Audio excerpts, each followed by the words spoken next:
Damn it. Oh, look at that. We're live. Sorry, Rob. Oh, that's fine. It's nothing that's like secret. We always have the after show. Oh, Just write it down. No, I'm so just looking it up real quick so I can find the picture and show you.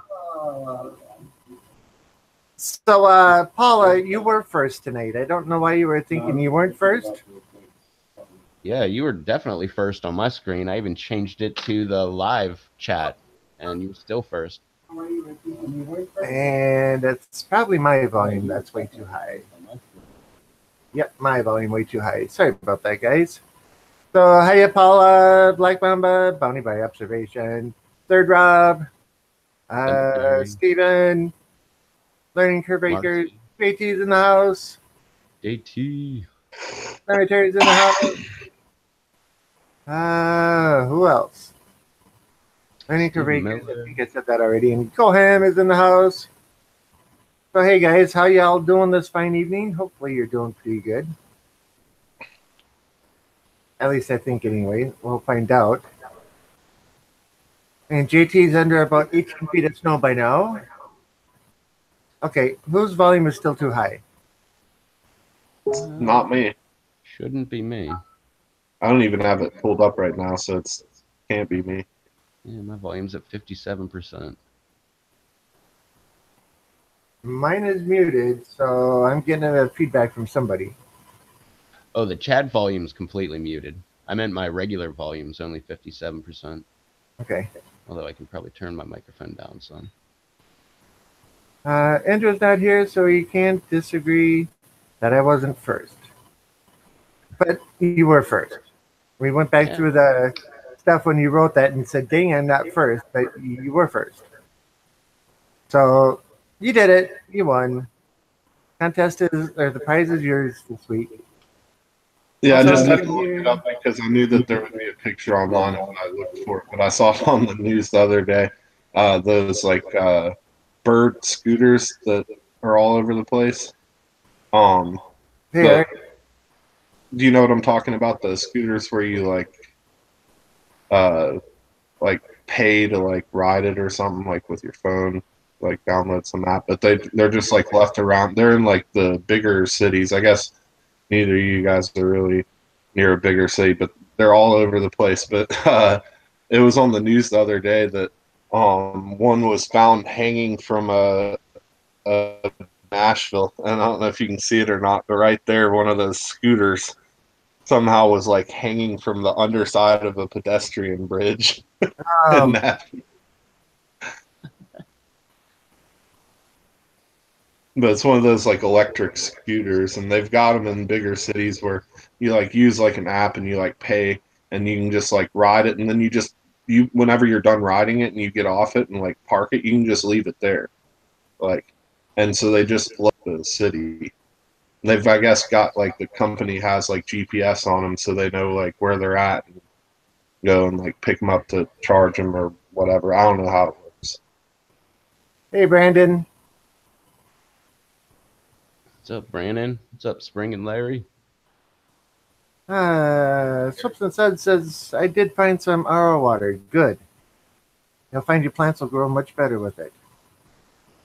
Sorry, thinking of Blumberg. Yeah, you spelled my name wrong. As everybody does. Almost What's everybody. up, Bear? Bear's in the house. Hey, Bear. Happy Pepper's in the house as well. Howdy, howdy. Good evening. Oh. So did JT answer my question about being under 15 feet of snow? Probably not. He probably walked away to go measure it.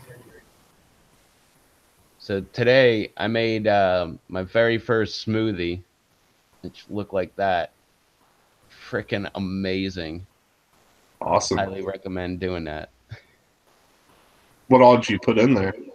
I used mixed berries, raspberries, a whole banana, and a cup of mixed berries, a cup of raspberries, a whole banana, and a cup of milk. mix those suckers all up in a blender and put it in a glass. And then I actually went out and bought ice cream just for you, Blumberg, and put a scoop of ice cream in the top. Heck yeah. It was awesome. Actually, next time I think I'm going to skip the milk and I'm going to use ice cream instead. And they said that if you wanted a little sweeter, to add a little honey, which I was like, what a coincidence. I've got some honey right now. And I was going to do that, but it was actually sweet enough for me. I didn't think it needed to be any sweeter, but I'm definitely going to try that too in the future. Yeah. Paula says, "What for a smoothie? I eat smoothies almost every morning." And No, I've had a bunch of smoothies, but I've never made one. only a couple inches right now, JT says. I don't make them myself either. I'll go to my sister's house and she'll make them up. But Well, I don't know, Bear. Do the schnozberries taste like schnozberries?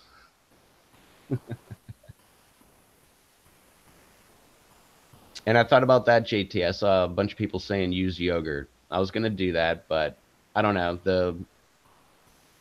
I don't know. It was pretty simple with the cup of berries, milk, and a banana. I was like, I'm not gonna mix that up. I'll go with the. I'll see if I like that, and if I like that, then I'll go with the more complicated recipes later. Because I saw them with like so much water, yogurt, and like oats, and what the heck was the other one? Some kind of it wasn't berries. It was flaxseed and like all kind of crazy stuff. I saw people like saying like add kale and spinach, and I was like, whoa, whoa, whoa! I just want some berries, man. So I figured I'd try this and then modify it later. Yeah, people even take and put wheatgrass in the smoothies. And I'm open to that. I just didn't want to like go hog wild my very first smoothie. I already paid like I forget, it was like $2.79 per bag of berries, $1.10 for the bananas, and $1 something for the milk.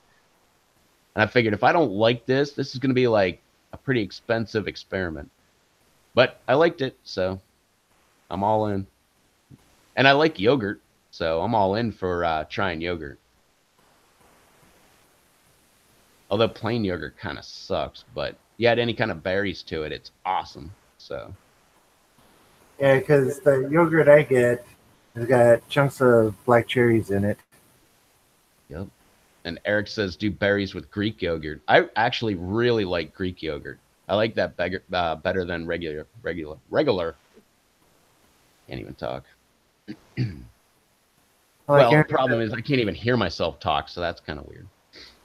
Like Aaron says, he uses almond milk. So I saw that too, but I think we only have like one brand, and it's like organic, and it's like $8 a whatever amount. So that's what I paid for everything. So I was like, I don't like milk, but I can do milk. But I am definitely open to almond milk. I've never tried it. Unreal. Good evening, my friends. What's up, Levi? What's up, Levi? Yep. And like Paula said, get chia seeds. I don't even know where to get chia seeds. I'm going to have to like order them online. We're like kind of backwoods around here. Oh, wait, no, I guess I could go to the more expensive grocery store. I bet they got them.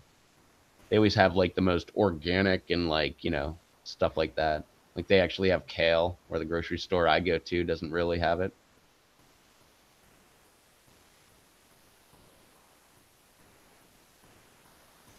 Sweet. That would be awesome. I'd love to try growing some tobacco. As long as it's not that wacky tobacco, because that stuff's illegal here.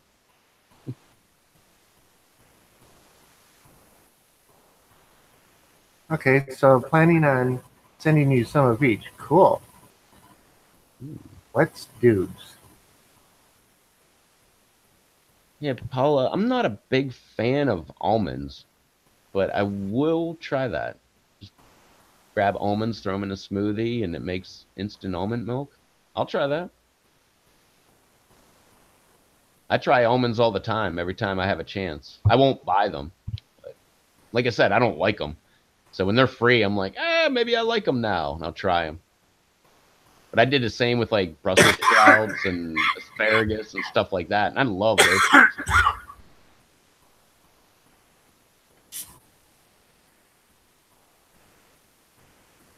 And I also thought about when I made the smoothie and put the ice cream on top. I thought about taking the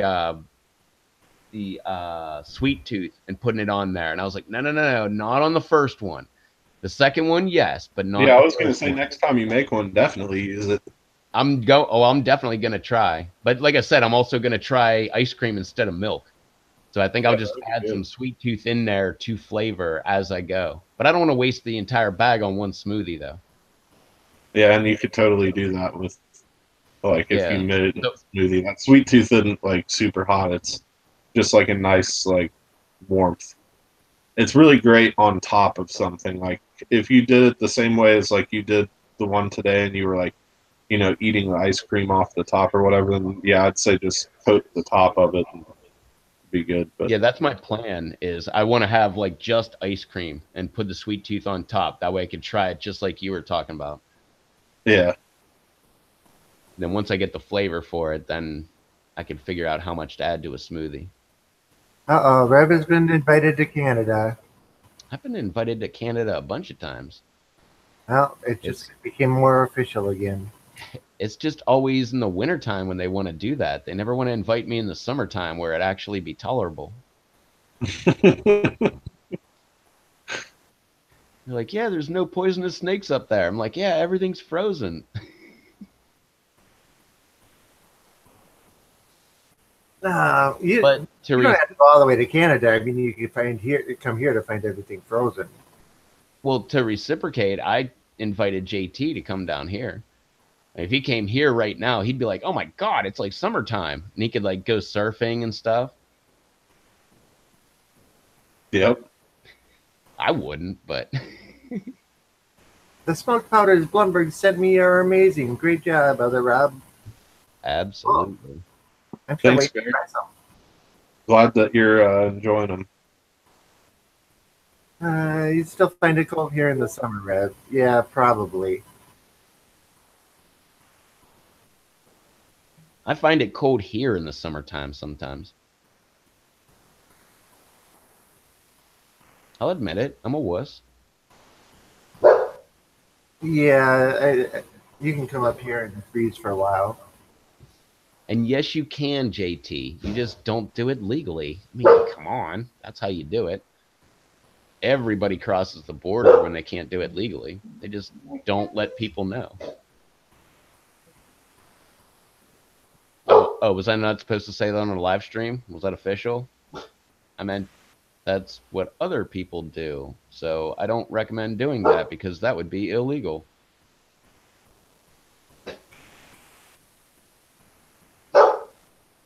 No, no, no, no, no, no, no, no, no. You talking about the North American Union? That was supposed to happen by like 2005 or 2009 or something like that. That's not going to happen, JT. We got ahead of that thing.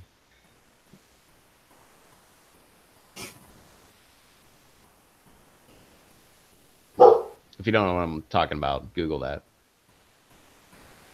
Yeah. Stephen Miller is a Yugo. Seems to me I said that a couple months back. Won't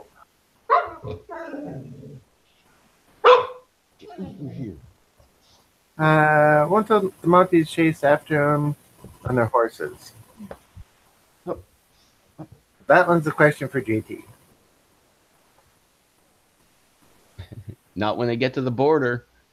Then they got cars. Well, not the Mounties, but the other cops.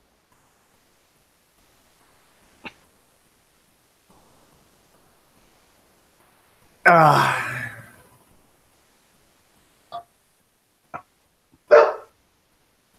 Jesus, man. Hang on. I got this damn dog out. No. Cemetery says, no, you didn't. That to me? I would assume so. Because, yeah, I said it to him in chat in one of the live streams a while back. Mounted police. Please. Enough said. Ah. So many people are starting their gardens out. I think I've got a decent supply getting ready. So hopefully everybody else is too. I Um, still haven't even started the first seed yet. an everyday Canadian. Hey guys, came to say hi to everyone playing some GTA 5. Just made a new videos. If you guys want to check that out, hope everyone is doing good. Yeah, I saw the thumbnail for it when I was getting into YouTube, and it was you got a LED grow light, I think. Okay, haven't seen it. But what's up, Scott?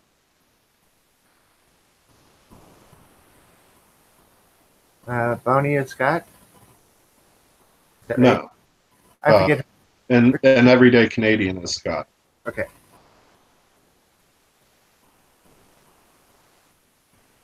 I keep getting them mixed up. Yeah, Paul, I was kind of thinking about doing the same thing. I started a lot of my super hots last year around uh, New Year's. Um, I might do that again this year. At least go ahead and get started. I don't have to start everything all at once, and that way it'll give me time to where I can, like plant some like a day or 2 days apart, and just keep planting them like throughout January. And then by the time February rolls around, when I was really kind of planning on starting, I won't be rushed. I can just already have stuff going. Learning curve acres. I've got just under 6 months till last frost date. I think, yeah, we're usually somewhere in March or April. Finding by observation. B. Robsy. Oh, you spelled my name wrong again. And everyone. You say your last frost date's usually in March or April? Yeah. Wow. It's not until like mid-April here usually. Yeah, because the year I moved back from Las Vegas, I came back on April 15th in a blizzard. Yeah. It's not really safe to plant stuff here in ground until the beginning of May. That was what it was this year. It was like still uh, frost warning, like right at the end of April. So I had to wait until like the first week of May to start planting stuff. Yeah, like JT says, last frost here is end of May. I don't see how you guys grow anything up there. Yeah, it's a short season because then they get snow sometimes in September. August. Yeah, we usually get our first snow towards the end of October, early November.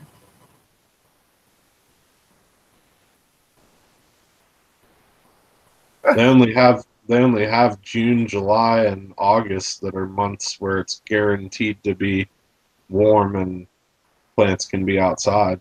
Obviously, they get a little bit of May and then a little bit of September, but or maybe even a little longer season, just depending on the way that year goes. But that's short. Oh yeah, like JT says, I don't, Rob. You've seen it. Hence the basement garden. Yep. I got all the room in the shop, and I figure I may as well fill at least part of it with plants. And yeah, some of them are coming along quite nicely. They're gonna have to be repotted pretty soon. Seed starting first week of January for me. Experimented with 1 inch rock wool and AG and successfully germinated all 6 pods. AG, AG. What's AG? Oh, Arrow Garden. Okay. My season is end of May, beginning of June to mid October. Yeah, starting inside is definitely a good thing. There's a greenhouse here. Well, it's about 150 miles north of here in Hugo. Huge greenhouse, and he last time I saw his list, it was 476 varieties of hot peppers, and he grows up to when it's time to start planting them. They're usually 6 to 8 inches tall. but he's already got those starting, which in my opinion is pretty cool. Yeah, I can't wait to start my indoor growing, but I can't justify it. I still got pods going outside. Yeah, that's what Aaron was saying. I feel bad starting seeds when some plants outside still have pods. Me. Yeah. I might actually make it to January this year. That's my goal every year. Well, it was like 36, 37 degrees here today. Snow melting, the streets are all clear. Our 6 inches of snow is down to about maybe 3 inches now. Well, look who it is. What's happening, people? What's going on? Howdy. Y'all doing all right? I think so. At least last time I looked in the mirror, I was doing all right. Then again, sometimes I scare myself too, but that's beside the point. JT says minus 16C today. Well, that's still in the teens, though, Fahrenheit, which is still cold, but yeah. I can't see the comments, babe. Same there. It's just the minus teens in Celsius. Yeah. Well, it's still 32 is freezing, so 16 Celsius below that puts it down into the upper mid-teens. Not sunny. But sunny. Okay. Nut sunny. How do you get nut sunny? I don't think you want to ask that question. I don't think I want to either after I said it. So please, nobody answered. Okay.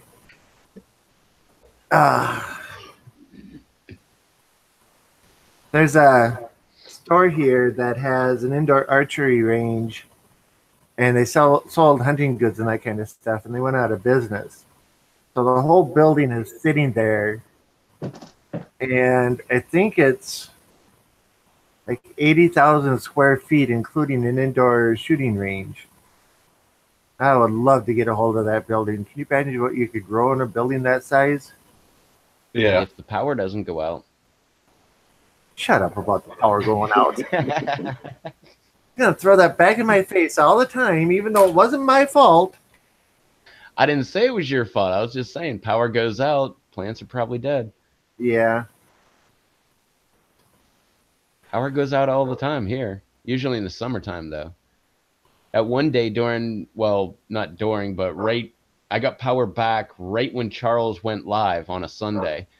And I had power out for, I think, 14 hours. It was like 89 degrees in my house because there was no AC for like 14 hours. And I had the windows and doors open. We So lost it's not last week. What's that? We lost power last week for 30 hours. And when the power came back on, it was 45 degrees in my house because I got heat pump. And for about 18 hours, we were heating one room with candles. I had 14 candles, like the big Christmas candles. And and there were seven of us in that room, and it actually stayed pretty warm. But yeah. I love power. Yeah, I love these hurricane lamps I got back here. Every time the power goes out, I get to light those, and it's never been in the wintertime, but summertime, I usually get them going. They put out a decent amount of heat. Hey, Jared.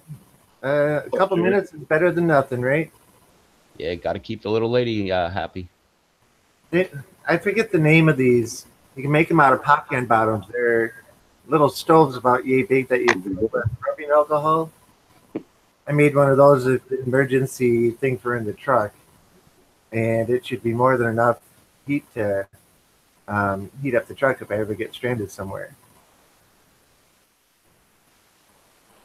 Ontario, I forget what they're called, but they're a little alcohol burning stove.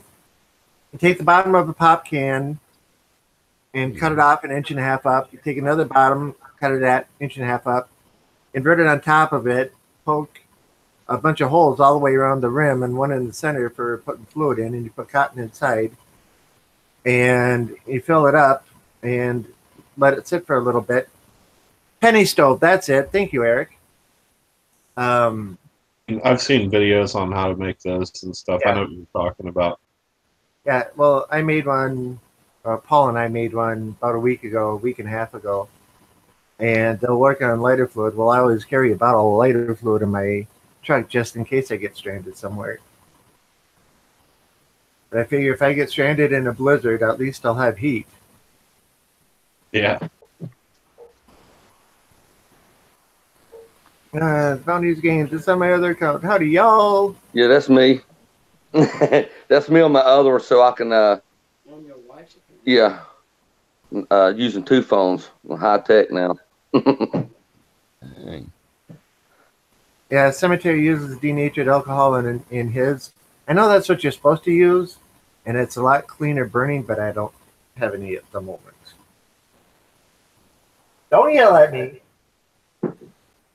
I'm still getting feedback from one of you guys. Is it? It may be me. No, it's been going since before you got on. Okay. Yeah, it's not me. I've got everything turned down. No, it's not me because I'm hearing it almost instant. My voice almost instantly. Got too many lights on there. I don't know. Is anybody else hear an echo? What's up, Rocky? Because I don't hear an echo. Still. Well, let me double check and make sure I don't have another window open. Hollis says no feedback. What's up, Gage? What's up, Gage? I don't have any other windows open. What's up, Adam? Yeah, all I've got is nothing open, really. I've got my volume is down to 57%. My microphone is down to like 50-something%. Okay, I just turned the microphone down on my TV, and I'm not hearing it. Oh, man, here I sit and complain about it, and it's me. Rookie mistake. It's like whenever I'm like, somebody needs to mute their chat, and then I find out it's me. Yeah. Lion Curve says, no feedback there, clear here. Oh, Marcia's got nothing. Levi nothing. Rocky says nothing. Sweet. AT says, be right back. He's probably going to get a beer. Or he's going to check how much snow he got within the last 20 minutes that he's been on the live stream chatting.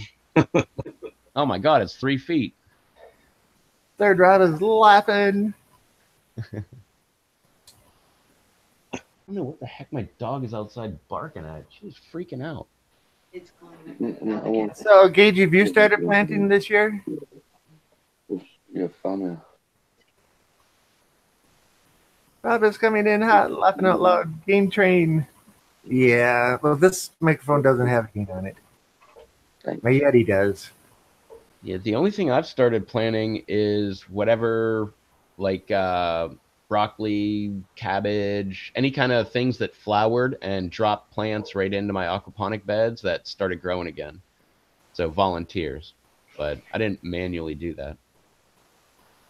Yeah, because I let some of my lettuce seeds, I let the seeds actually just sit out there to see what would happen the next year. A whole bunch of them came up.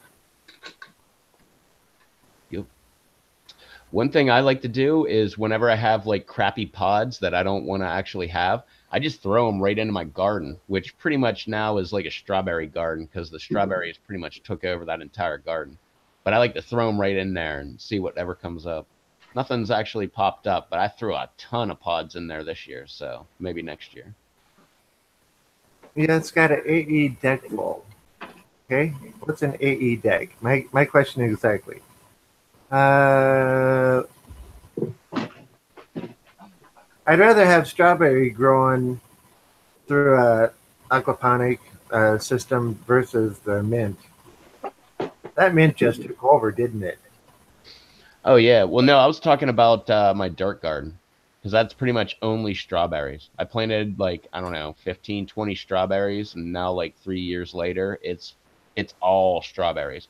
Not only that, but the walkways are all strawberries. Like they're just everywhere. Now the aquaponics, I don't know what happened, but maybe it was some kind of root rot or something was happening with them. But every single strawberry, I had like 400 strawberries in my one aquaponic garden. Every single one of them died off. Oh, there you go, Air Garden. Oh, Arrow Garden. Okay. Let's see. Got a couple jalapeno. Ghost popped. Boot WM. Leviathan. Gnarly. All up. Cool.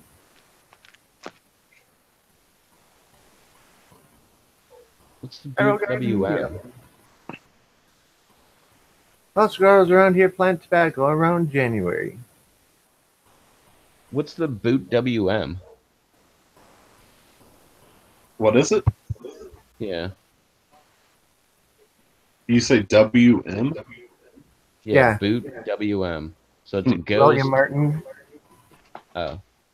Well, no, I'm just saying Oh. WM. William Martin. I thought you had the Just made it answer. up. I was totally buying into that. I just made it up. Who's William Martin? I gotta look that guy up.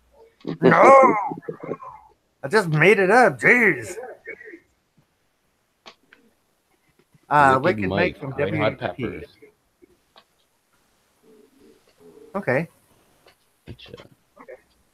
I got a little package in the mail the other day from Rob Bloomberg. He sent me some seeds where I can start me a grow this coming grow season. He sent me Dorset Naga, Carolina Reaper, Chocolate Habanero, King Star Lemon Dust, or Stardust, Chocolate Bootla, Scotch Brain. Yeah, and he sent me some lava dust and super hot dust with it. And I opened up this one right here. It smells like Carolina Reaper. Do you give away the?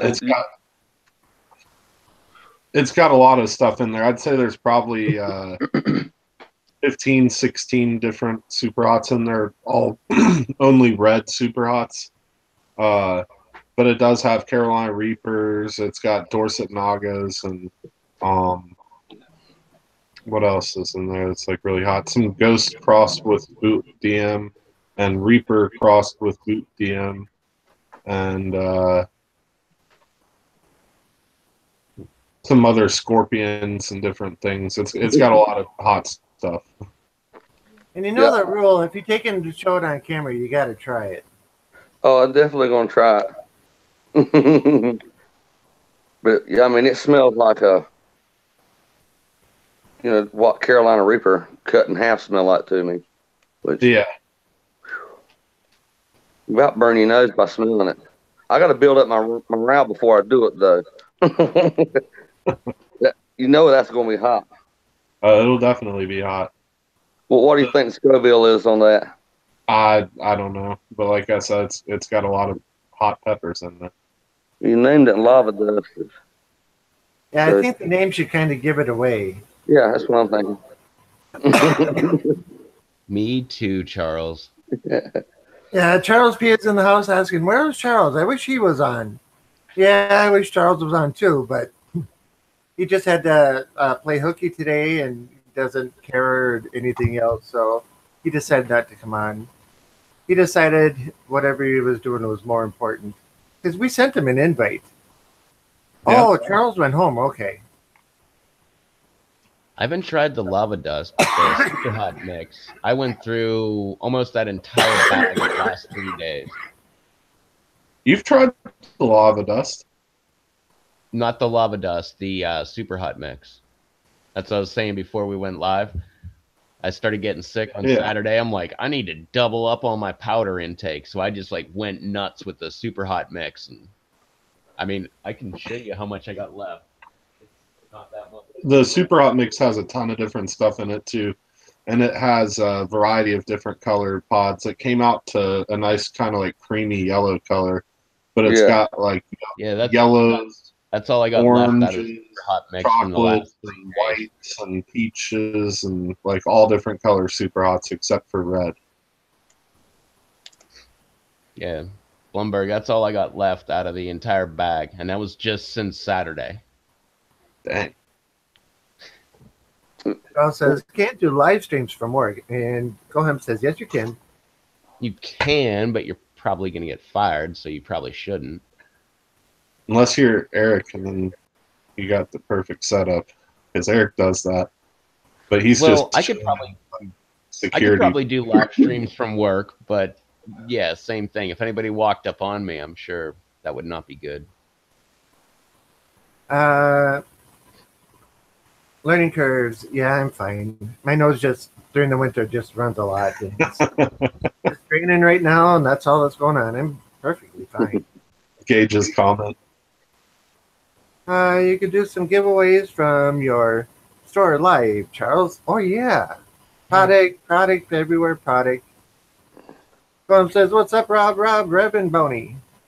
What's happening? Charles could walk around going, "Everything must go. Just PayPal me." Just instant message me your address, and I'll send it all to you. Just tell me how many you want. We only have 4, but I could make an order tomorrow. We could have 7 coming to your door by next Friday. Not a problem. Yeah, and then as a bonus, you get vacation time for a while. Plus, think about how much growth your YouTube channel would have. You might be monetized by then, making thousands of dollars. You might not even need to go back to a job. Hmm. You know, because I've been monetized for like 6 years, something like that. And yeah, I can personally attest that that will not be the case. Yeah, one night losing my job sale. Come on, come on. Yeah, but then again, I'm not giving away deals like Charles would be giving away. I don't even know what he's got at his store, but doesn't matter if he was giving away like all kind of deals. Never know. You could get tons of people. Just don't say that it's a sub for sub. No. In case you didn't hear about this, I got a notice. I might as well make this public because I got a notice. Oh, dang it. It's not.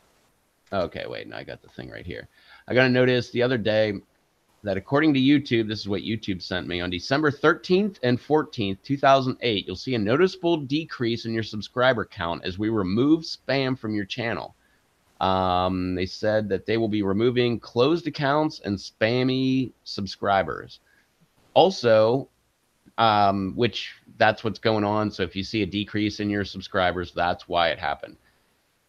I didn't see any really noticeable drop, but also there's another little category at the bottom that says gaining subscribers through artificial means. We believe that growing your channel should be done by creating quality content that entices viewers to subscribe and not through artificial or coordinated exchanges. Offering to subscribe to another creator's channel solely in exchange for them to subscribe to your channel, also known as sub for sub, is not allowed. Creators who offer such exchanges risk losing subscriber numbers, receiving a terms of use strike, and even having their channel terminated. So if anybody is doing that sub for sub thing, I encouraged you way before this to not really do that. That's a good reason to not jump into that thing. You can do like sub support or sub love or something like that, but you can't say subscription for or subscribe for subscribe, anything like that. Yeah, but you can say, hey, go subscribe to Bounty and go subscribe to Blumberg and stuff like that. You can do that, but you can't say like, go subscribe to Bounty. He'll subscribe to you too. No. Or, same thing like that. You can't do a sub for sub. You could just recommend people to go and check out other channels. Thanks, Russ. Yeah. Russ is in the house. Yeah, it's me. Hey, Russ, how you doing this fine evening? And that was a killer donation there. That was pretty cool. And who was it? Rocky says, Russ just increased your YouTube earnings, Rev. Yeah. You can type anything related to subbing in the chat. Yeah. Well, I think you can say things like related to sub. Like I could put like when I was on Russ's channel on Saturday, I was putting in the chat like subscribe to Blumberg and then putting his link in the chat. Subscribe to Julian and putting his link in the chat. I think you can do that, but you can't say like subscribe to Julian, he'll subscribe to you back, because that would be a sub for sub type thing. Which I think that's stupid anyways, because unless the two people that are like subscribing to each other actually care about each other's channels, then that's so pointless. To keep people from getting monetized by doing sub per sub, getting their monetization by 1,000 subscribers. They Yeah. won't have the view time. It might be a better thing for people trying to start out. That it might be a good thing. But even if you got 1,000 subscribers, if you're only getting a couple hundred minutes of view time on a weekly basis, you're never gonna get to the partnered part or the paid part. So I've never seen the point in sub for sub myself. If my channel is going to grow, it's going to grow organically. I can hit the sub button, and that's what I do. Yeah, you need 1,000 subscribers and 400 hours per year watched. Yeah. Well, 3,000 minutes. Yeah, 240,000 minutes. Yeah, 4,000 hours. Yeah. Or 4,000. My bad. Yeah, either 1,000 subscribers or 4,000 hours of view time. Both. Or no, you have to have both. Both? Yeah. Both. Because just if you have 1,000 subscribers, that's not good enough. You have to also have 4,000 hours, which is 240,000 minutes per year. So if you have it 1 year and you don't the next year, you're demonetized. Yep. Rocky says, I'm going to name my channel Quid Pro Quo Sub. Yeah. Fancy way of saying sub for sub. Pro Quo. Like I say, one person I watch has got over 2 million subs. But if you watch one of his videos, in the first hour or the first day, he's usually got 50, 60,000 views. And in the first, like a week later, it's maybe up to 300, 400,000. But out of 2 million subscribers, that's only, a fifth of it. 20% of the people actually watch it. And granted, he does half-hour videos, so he doesn't have a problem with the 4,000 hours a year, because that's 4,000 hours right there. Well, it all depends on what kind of videos you make, because I have that kind of numbers too. But it'll be, I have people that come and want to see me working on my car. And then I have people that come and want to see me working on aquaponics. And I have people that want to see me just doing, super hot peppers. And people that just want to see me doing, taking a TV apart and stuff like that. Thanks for stopping in, Russ. We'll catch you later. Sorry it's so noisy there. Later, Russ. Later, Russ. Thanks for the super chat.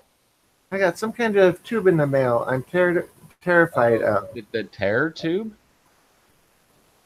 Yeah, the Johnny Scoville. Well, I don't think it's called the nut tube, but that would be funny if it was called that. They just said some kind of tube in the mail I'm terrified of. Hopefully unboxing soon. Yeah, isn't that called the Tube of Terror? Yeah. Sweet. Can't wait to see that. Hey, Russ, what are you doing? You want to come on the live stream and try it right now? The Moby 5000 vibrator. I don't think anybody's going. I haven't heard that anybody's going live tomorrow night, Russ. Maybe you should go live tomorrow and do that. Well, not live on YouTube anyway. Well, I haven't heard. I mean, maybe somebody is going live tomorrow, but I haven't heard that anybody is. So. Yeah, I'm just making a joke about me on Twitch tomorrow. So. Realistically, what kind of channel activity would it take to actually make a minimum wage type living? It PDP type size. See that's different with every single channel because it's all based on your numbers, like how many numbers you get right away, how many you get over a lifetime, how many minutes you get per video. I mean, it's all over the map. So you couldn't say like my channel versus Batman's or Batman's versus John Kohler at growingyourgreens.com or because they're all completely different. Like Batman could be making as much as John Kohler. Obviously the numbers aren't the same, but it's that varied where the numbers could be that different, but they could be making the same amount of money. Yeah, and you got to look at it too. The more views you get, the more the advertisers want to look at you. The more they want to look at you and have you put their stuff up, the larger the ads are, and the more that they pay. The little banner ads that come up across the bottom of one are worth like an eighth of a cent each if each person who sees it lets it sit there for 15 seconds minimum. If you click it off before those 15 seconds are up, the broadcaster doesn't get anything for that. But if you have a 5-minute ad that comes up that you can't click off and it has to play through, you get buku pennies for that one. And the number of videos that you put out on a weekly basis determines that, and the amount of minutes that you get on a weekly basis determines it. But if you put out 5 videos a week, each one was half an hour long, and you had, say, 20,000 or 25,000 views on it, you could probably be making a decent minimum wage type living on it. There's actually a site out there that tells what averages come out to be. Like the one guy I was talking about, they figure he makes between 800,000 and 1.2 million, something like that, on a yearly basis. Wow. So, 500,000, 400,000 views at a half an hour a pop, 5 days a week, or 4 days a week. And that all determines on how Rob said, how many times you do it per week. You could do it 1 time per week and make more money in an entire year than someone who does 5 times per week and gets like the same amount of numbers. If you're more viewer friendly and you only do it 1 time per week, you could get way more money than someone who's not viewer friendly and does it 5 times per week, but has the same numbers. Yep. It's like the weirdest variance scale that you've ever seen. Yeah, learning curve Bakers, gotta go. Good night, everyone. Take care. Have a good night. Later, Marcy. Later. Oh man. Oh, okay. You had me worried there for a second, Batman. He said a company emailed me, loves my YouTube channel, would like to send me a product for a shout out. Okay, that's cool. But when you start getting the emails about like, we want you to join our YouTube network, don't fall for that. I've had 40 emails like that where people want you to join their network. Don't do it. All they want to do is now they own your videos and you get whatever they feel like giving you out of what YouTube gives them. So pretty much, yeah, they might give you more views or something like that through their network, but ultimately you're signing away all of your content to another channel, and they own all of your content. I've turned down every single one that's ever got in contact with me. Yep, you got to be careful and read the contracts through, because one of my friends had that happen to him too. And he didn't read it all, just thought, oh, nothing wrong with this. And he ended up signing away like 55% of all of the rights to his stuff. And he ended up closing down that channel to get out of the contract. But yeah. Is live stream viewing minutes treated the same? During the live stream, the minutes accrue towards your 4,000. But since there's no ads or anything else that pop up during the live stream, they don't count as far as revenue goes. Well, sometimes they do, because I've had people say that some ads will pop up on my live streams. But I've been doing live streams for over a year. Almost every single live stream I've ever done has been demonetized immediately. Yeah, the views afterward, where somebody goes and watches it, and they get the ads through it, those count towards it. Yeah, but they do count. Yeah, but they do count towards your minutes. Yep, it counts towards your minutes. Your live just don't count towards monetized minutes. Okay, Batman, you says my live gets ads. Are they the small banner ads that pop up at the bottom? Because I can never see a live stream because I'm streaming at the same time. Yeah, I've had a bunch of people say that they had, like Kelly Gibson, she's one of the people I've seen that said, I had an ad before your live stream started. Oh, Goham just said that too. An ad popped up when I came in. Yep.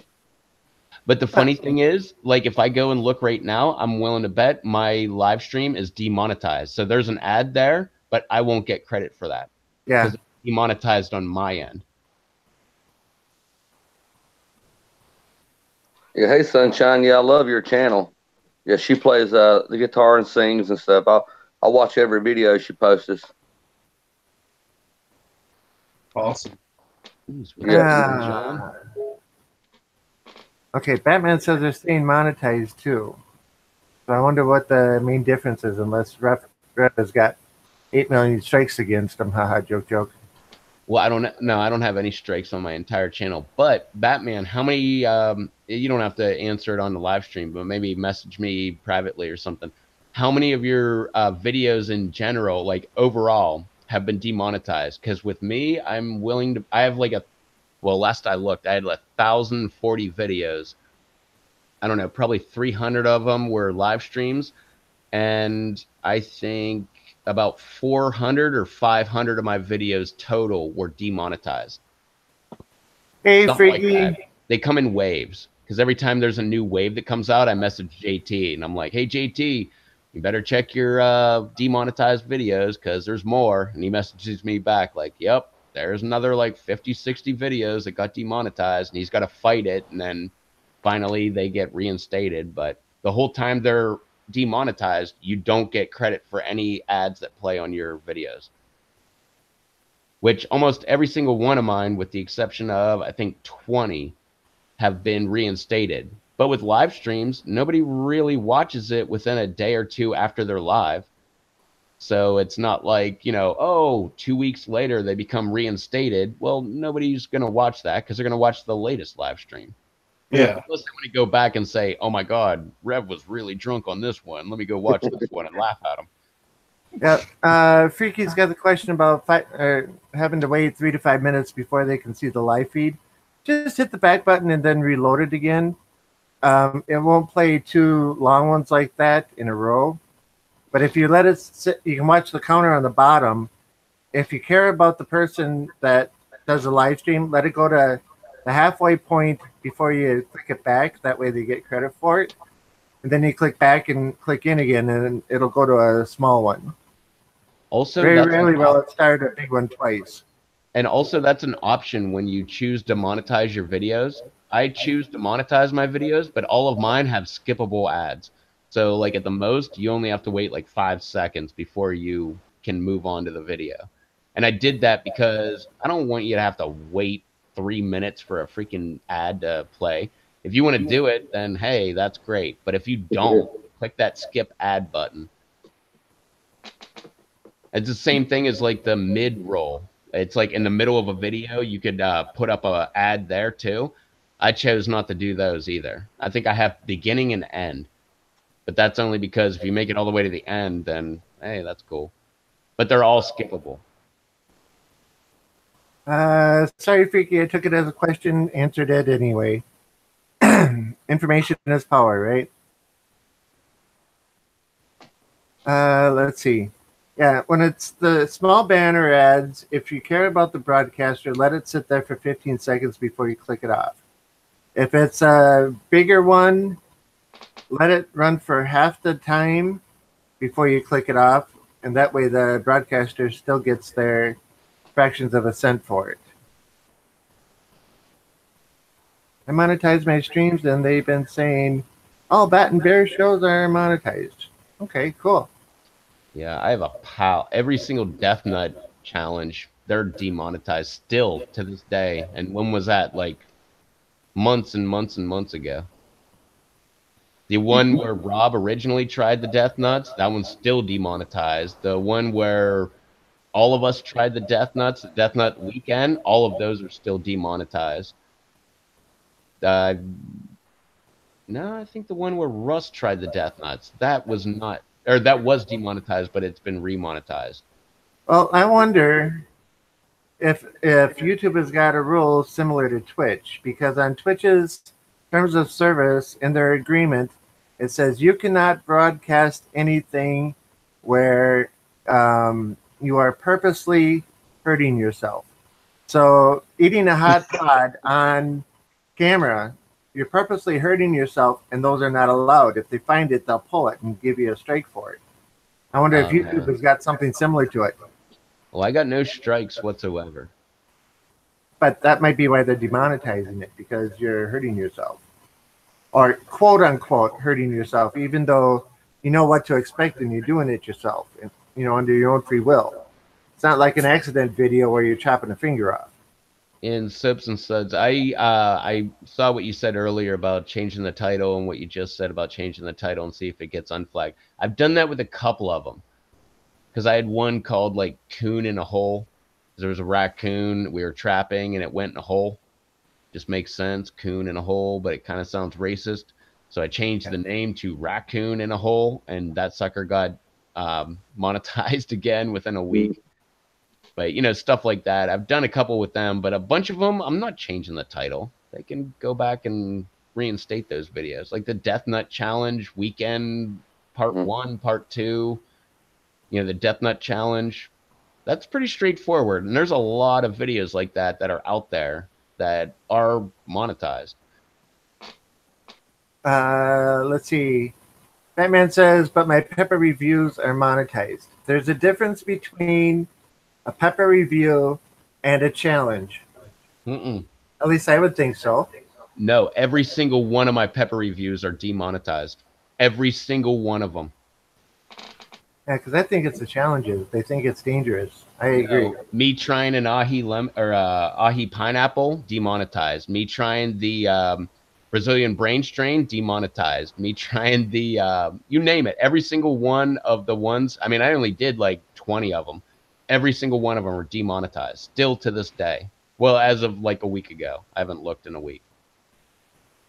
But I mean, I made them 2 or 3 years ago. That's weird. Maybe they're just picking on you. Could be. You had to have done something to tick them off, man. Maybe it was that tree cutting down video you did. Oh, that's monetized. Yeah.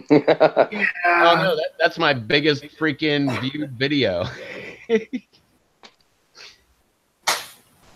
No, they don't mind giving me money on that. Not only that, look through the comments. There's so many swear words in those comments. What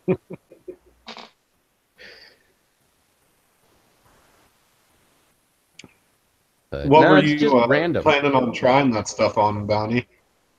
Well, I guess now is as good as time as any, I guess. Well, what are you going to try it with? Well, like, I mean, which would you think would be hotter? I mean, you got lava dust and super hot. Lava dust, and that's the super hot mix. If you're going to try both, then I would say start with the super hot mix. But what are you at the same time? No. Are you having trouble hearing me? Nah, picking. But what are you going to try it on? Are you going to put it on something, or are you just going to eat it by itself on a knife? Yeah, it's going to get me a little heap on there and just douse her in there, and I think it'd be pretty hard to swallow, like cinnamon ground up. You know what I mean? So I figured that would just be the way I would do it. If you're going to put it on a knife, just make sure you don't breathe when you do it. Close your mouth and just kind of pull it off the knife and then, swish it around in your mouth. Because otherwise you'll just inhale the dust. Well, earlier you heard me sneeze. When I was smelling it, I think a particle went up. Yeah. And it made me sneeze, and I've been kind of burning on this side of my sinuses. It hurts really bad, though, like deep inside if you inhale it, like when you're going to put it in your mouth, and you don't even realize that you inhale when you open your mouth to put something in there, but you do. So just be mindful of that and be careful not to breathe in while you're putting it in your mouth, because what if I just it will just lick this and stick it? Well, I don't want to do that. Yeah, because you get it on that little hanging thing in the back of your throat. What's that thing called? Does anybody know? Anybody in the chat? I don't have any. I got mine took out long ago. Well, no, the little hanging thing in the back of your throat, right back here. That little drawing a blank. I know what it's called. I can't remember. I haven't used that word in such a long time. Uvula? Uvula. That's what Gage said? Yeah, that's right. Is Gage it? is right. Okay. Yeah. But yeah, Rob Bloomberg sent this to me. You know, he sent me an assortment of super hot still I can plant. He said it'd be a no-brainer if I get them in the ground started. You know, which I'm a pretty good grower, but you know, I have killed plants too before in my life. But that's good because you've got experience on both ends. So I And think you'll be able to do no problem. yeah, and Well, soaps and suds, I had the same thing, not with mushroom and but I have had problems with hydroponic videos or indoor grow videos or indoor tent videos. Those all got demonetized too. I fought all of those, and I think most of them all got reinstated. But I just you're better off just naming it after one of the peppers that you're growing instead of like indoor grow, whatever. Just because I think you're growing weed. Anyway, here, wait, let me throw bounty on presentation mode. You got a nice little pile on there. That's a nice bump. yeah. Holy moly! Well, here goes. That's the lava dust, right? No, it was the super hot mix. Okay. Holy moly! It's the heat, and it stuck to the roof of my mouth. Good Lord!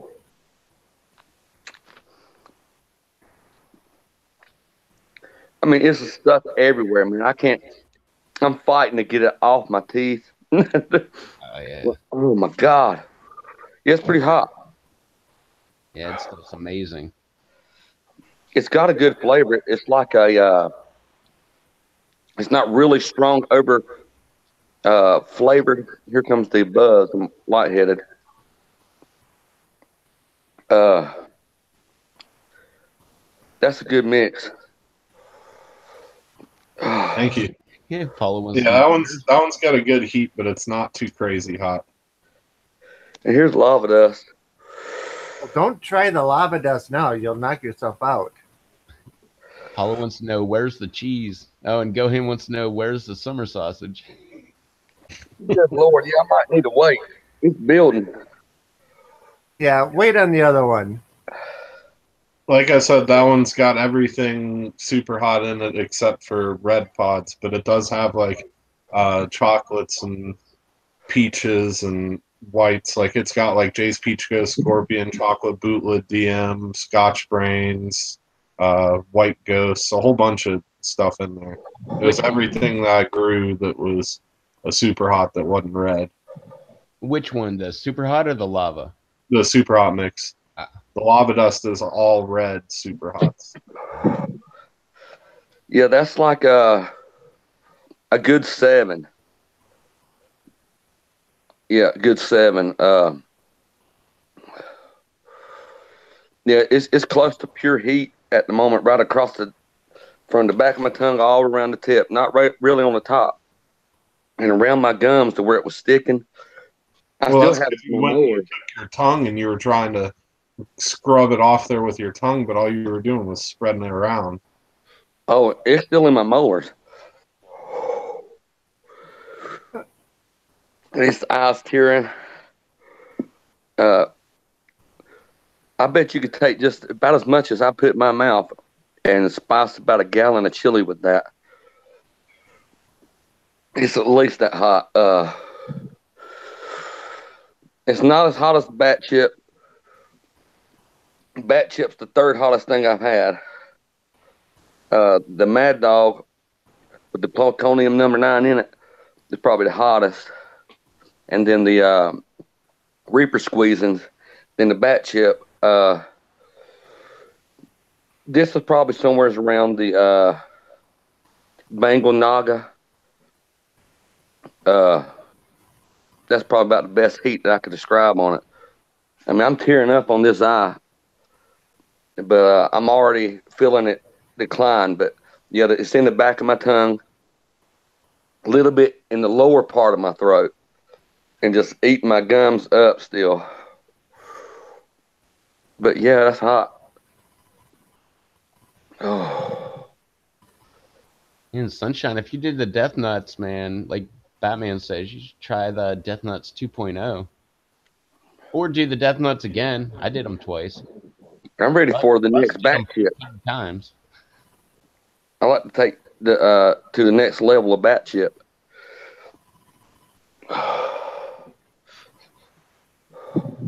Like all on this side too.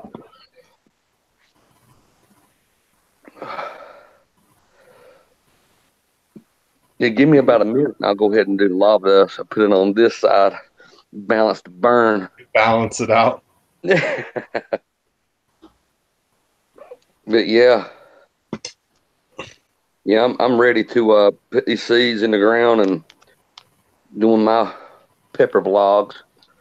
I sent you a nice variety of stuff. It's not all super hots in there, but it does have super hots. And then I threw in those chocolate habaneros. I mean, you can get orange habaneros at the grocery store and get seeds for those, but the chocolate habaneros are one of my favorite habaneros, and that's a good variety to have.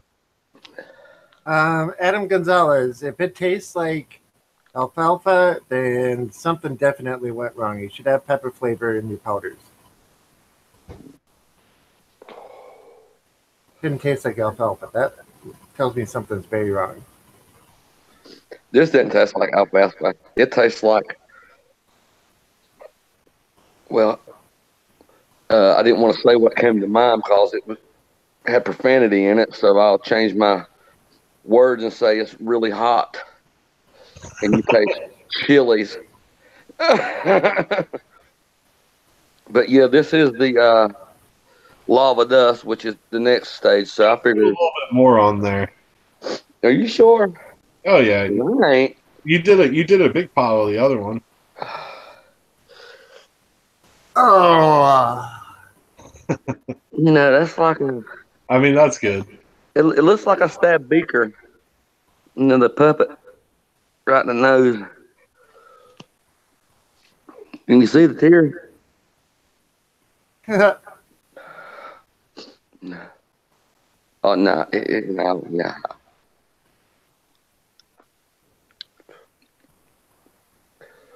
Yeah, a whole different type of heat immediately. Uh,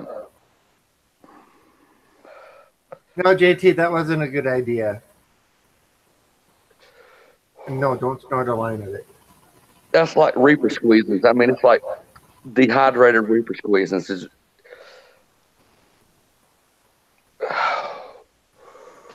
That's rough.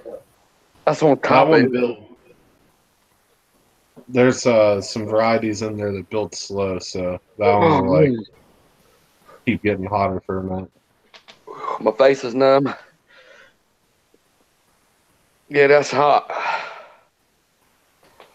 Yeah, that's I like to see somebody dust a chip with that and eat it. Oh my god, that's rough. I got to burn it way in the back of my throat. The roof of my mouth. Oh my god, the roof of my mouth is messed up.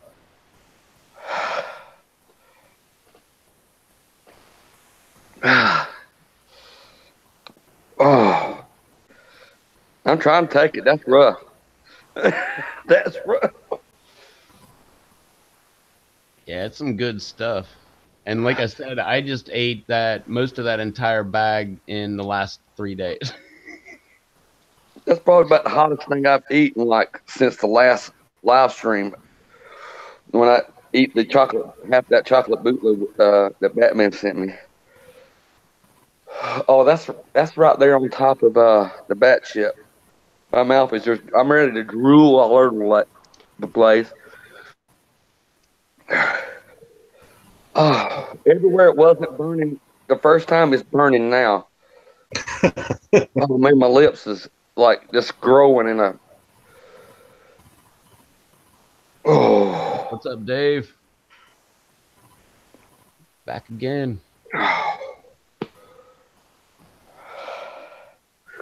Yes, that's hot. That would make a decent challenge. Excuse me, my nose is running.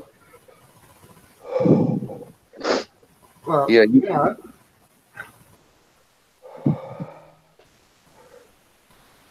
can't hardly talk right now.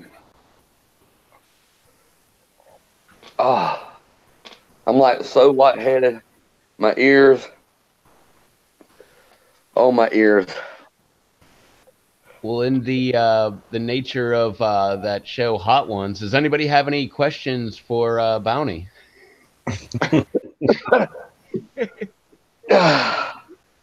And Sunshine, you can always take and make your own hot chocolates. It's not hard.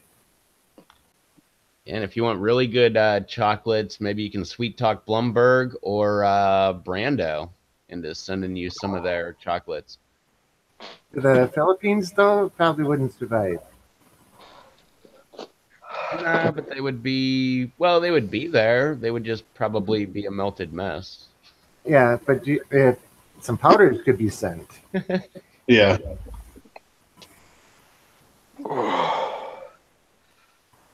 Oh, I'm at a 9. Rocky says this live stream will be demonetized because of Bounty self-harm. Hey, it's self-induced. I enjoy it. Well, same here. Every one of my pepper reviews, I was like, this is great. My mouth is on fire, and blah, blah, blah. And they all got demonetized. Oh, man, I feel like sweat's rolling out my ears. It's just tingling inside and with a burn in the very deepness of the... Oh, good Lord, man. I use the fire out of that stuff. I mean, I'll put a lot of it on food. One of those bags like I sent you, I could comfortably eat that in 3 or 4 meals. Like the whole bag. I probably could do better with food. Something back in it, but dry like that right there, I mean, you can't swallow it. Yeah. It just kind of hangs around, and so for the most part, my burn, I'm trying to make sure it's moved around. That's why I was asking what you were going to try it on, because I usually, if I'm going to try powder, like I'll put it on at least like a chip or a cracker or something. That way you have something to chew up and be able to swallow it with. Yep. Derek is in the house. Hey, Derek. What's up, Derek? Good luck on that work. Yeah, you're not supposed to be doing work on Monday nights when we're having a live stream. You're supposed to be here with us. That was the rule we made, remember? Ooh, my lips are on fire. Well, he tried to warn you with the name that it was hot. That's the number one rule about hot things. You never let it touch your lips. Well, I don't know. I think it just, the part, such a fine powder. I mean, it's like the density of confectionery sugar. So, like, just trying to move it around, and it's kind of, I believe it just kind of retaining there, Nope, when you took the piece out of your mouth after you put the powder in, you push your lips hard against it to clean it off. Twice. Yeah, it was stuck. I mean, it was like mortar on a brick. Hey, if it makes you feel better, I just touched that bag of my super hot mix, a whole pal, and I just totally touched my eye. I'm on the downcline now. I way peaked, but I'm at a 5. Wasn't a good idea doing lava dust on top of that. I should have. That was rough. Did I not mention something about that somewhere in this broadcast? I've been really good at not taking really good advice. Been one of my downsides. I was gonna say, Rob likes to say a lot of things. We usually ignore him. He's always giving good but advice. at least I said it and got the point out there. Everybody else heard it, whether you ignore it or not. Yeah, Rob always has good advice. We're like, nah, we don't need your good advice. We know better than that. And then next thing you know, we're like, why didn't we listen to Rob? So Bounty, I got a question though. Are you congested? Is your nose stopped up? Absolutely not. There you go. I probably could hide a small animal in there. It's so open. I can tell you right It now did benefit you. that my palate's clean. You know, that if there was anything there, it probably burned to death. That was rough. I Now, mean, go wash your hands 3-4 times. who, me? Yes, you. Or just go ahead and touch your eyes. Yeah, that's Well, I definitely. needed to know if I needed to. And that's how you test your hands to see if you need to wash them. You touch your eyes. We know here in North Carolina, we only bathe once a month. I heard that on the radio the other day. I was like, evidently, who said that hasn't been in North Carolina. Oh, no, I don't think I got it on my hands though. With powder, it's not so bad. With fresh pods, if you cut them open and get the oil on your hands, good luck getting that stuff off. You I can beg wash your to hands differ. like I think 15 powder. times and then you go take a shower and all of a sudden you realize how much oil was on your fingers because every single one of your sensitive parts are on fire. Yeah, I Powder learned can that. be just as bad, if not worse. I mean, maybe not just from like handling a little bag, but like when I'm making powders and stuff, or like filling up like multiple bags and like some spills on my hand and stuff. That stuff, it's so fine, it works its way down into your pores. Yeah. And I swear, I've had just as bad, if not worse, burns. Even like where I could feel it burning on my skin on my hands, where it soaks Yeah. in so much that my hands will burn.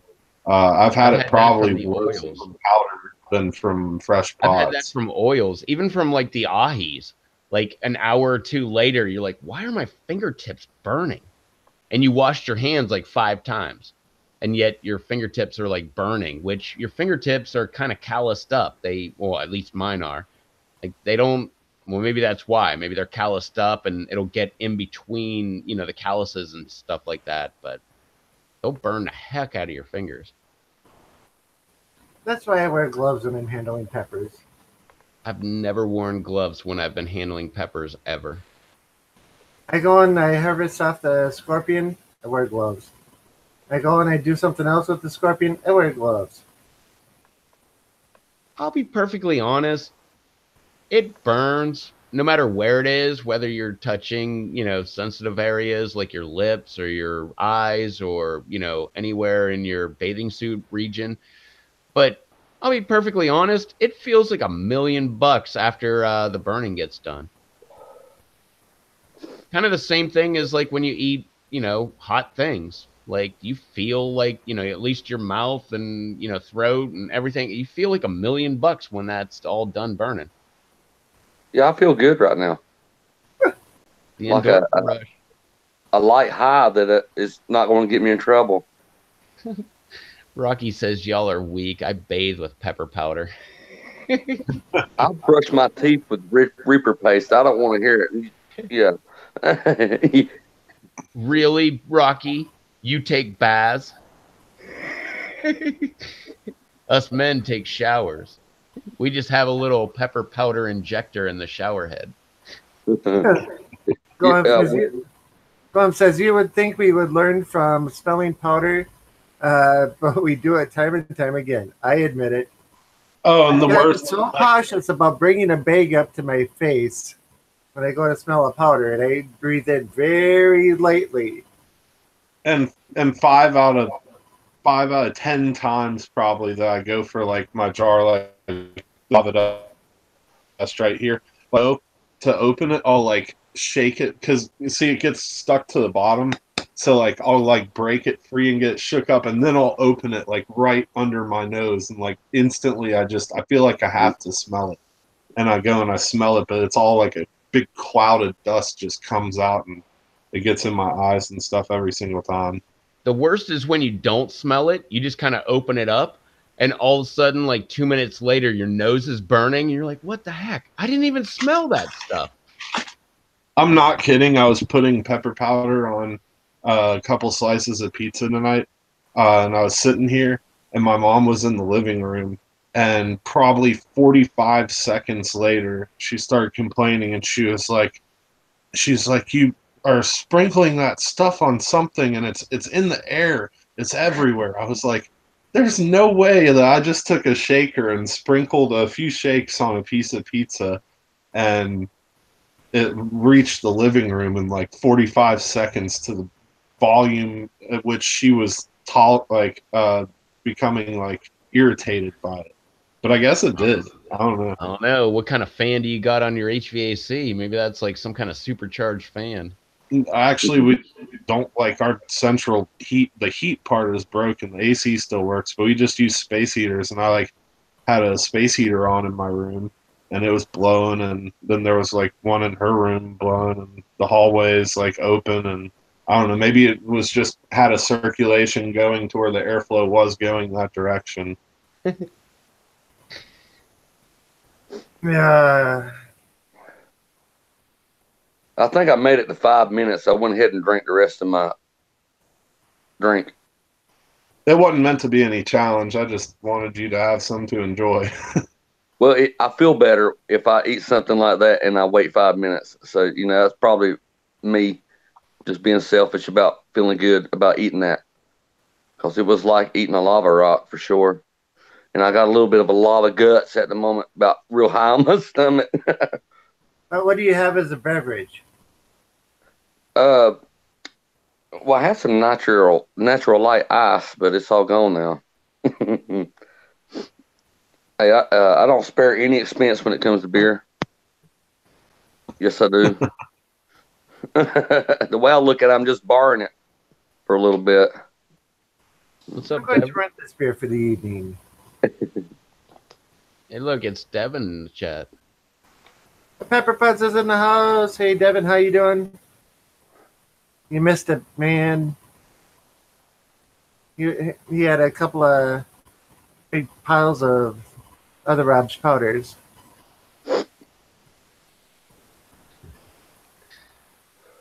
I still got a little burn. Nothing like it was. It was.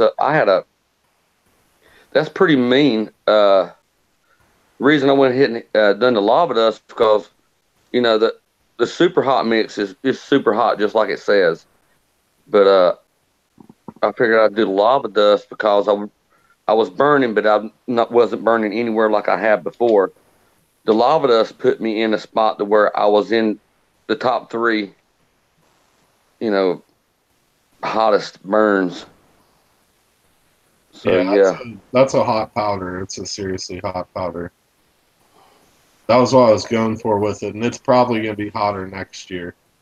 Next year, I'm going to really amp it up. I've got some pretty crazy varieties that are going to be going. Oh, so you're going to add Pepper X to it? No. Pepper X is a mustard pod. I got Pepper Z. I'm way past Pepper X. I told you this. I'm like above Pepper X. I got Pepper Z. So Pepper Guru. Put says Jeepless for now, but got it figured out. Good. Hopefully nothing major. And running out of my powders. Wait. Yeah. Wait, Jeepless? His Jeep has been having issues with his brakes. He went through and replaced all of his calipers and rotors, and then something didn't go quite right with that, so he had to redo part of that, and then something else happened, and it's just been one thing after another with his brake system. What kind of Jeep? Grand Cherokee. Well, there's only so many things to a brake system, like master cylinder, the lines, the calipers. I know, but it's just been one thing after another. That's why I ended up replacing all 4 rotors, all 4 calipers, all new brakes all the way around. And now it seems there's an issue with one of the brake lines not releasing the pressure quite right, so it needs to be replaced. So that's what the thought was. So anyway, he's gotten it taken care of. Has he been making videos about that? No, he hasn't. Oh, okay. I was going to say, I don't remember seeing videos popping up. No, and he's showed me pictures, and he's done some Facebook stuff on it. 2000 WJ, just upgraded to Akabono. Okay. What is Pepper Double X? And don't ask. You already asked, but don't ask. Uh, Third, Rob, failed super hot. Okay. Are you going to grow more super hots, Paula? Yeah, did you see my pepper grow list on PLC? No, I didn't. Sorry.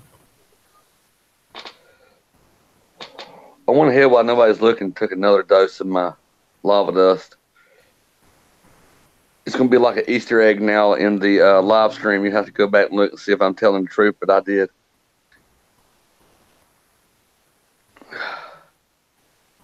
That, yeah, it's still hot. That's what I'd heard. Thought I heard. It's got to have been 10, 15 minutes since you tried it now.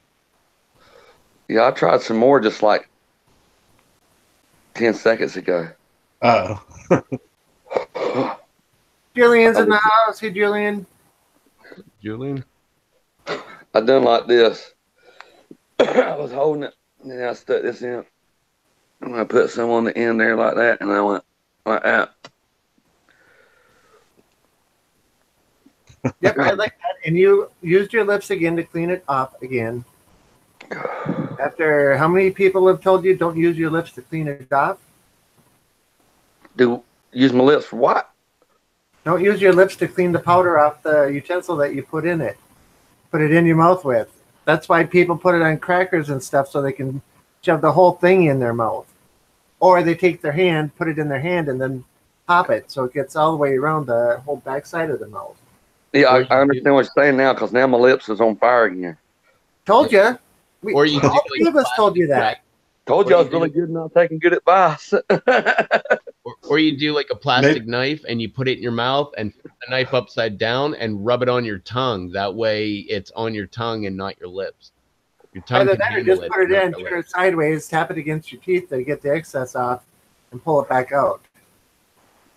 Well, I was trying to be a little silly with doing that, but I also wanted to test a theory of mine. I wanted to see if it was hotter the second or just as hot the second time. Is it? Give me a minute, because I'm on fire again. Yeah, but compared to the lava dust, it's not going to be as hot compared to the lava dust because you had the lava dust. Yeah, I've done the lava dust 3 times. It's still building. But yeah, I believe that'll be the last time I do that. Reaper lipstick would be a huge seller. I don't think so, Cemetery. No, I don't think so either. Yeah, not so much. Not even in the pepper community. I agree, Rocky. Yep. Says in my experience, very hot fresh pods can linger with strong heat for 20 minutes. Sauces and powders usually don't last that long. I agree. Or you can forego the utensils and tap the powder straight into your mouth. You could do that too. Yeah, I could have. But I'm good. A huge clump comes down and hits your tongue and explodes all over, and yeah. Drooling now. Yeah. Bigger burn. The Pepper Pet says finally got the 4K Full Pro going, so it should be much easier to get new videos going. It's about time. Yeah, but the only problem with the 4K is it uses so much memory just to make a small amount of video. Yeah, but do it with 720p setting. You're going to put it on YouTube. That's my Full Pro that I bought before. I didn't like it, so I let him take it to borrow it to make some videos with because he doesn't have a camera. Wait, he said 4K. You said 720. Yeah, I think you can set it down to 720p. Oh, he's going to turn it down to 720. That's what I suggest, yeah. Oh, yeah. No, well, go to 1080p.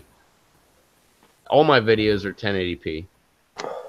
But 4K, there's no way I'm going to 4K. That is way too much memory used. Like, if I do a 30-minute video on 1080p, I forget what it is. Like, 4 gig maybe at the most. But if I did that same thing in 4K, it would be like 40 gig. Yep. And there's no way I'm doing that. Just imagine the upload time on that. No, because I've done it once. Yeah, I've never done it, but On my faster system, it took almost 6 hours to upload it. Wow. yeah, my crappy videos do not need to be in 4K. Mine either. 1080p is max for me. Not only that, but I'm not even going to 60 frames per second. I'm only going to 30. Willie Nelson singing the blues. Hey, Steve. Oh, I can't even talk. Oh, I think I inhaled it. It's on the back of my throat. Like, oh. Oh, man, that was way worse. Oh. Dang, you made some of that, Eric? Oh. Eric says he's chomping on some lava dust gum right now. So tasty. Awesome. Not doing 4K, laughing out loud, just capable of. My main issue is the lack of arms and hands. Well, that's where you get the tripods and mounts and all that fun stuff.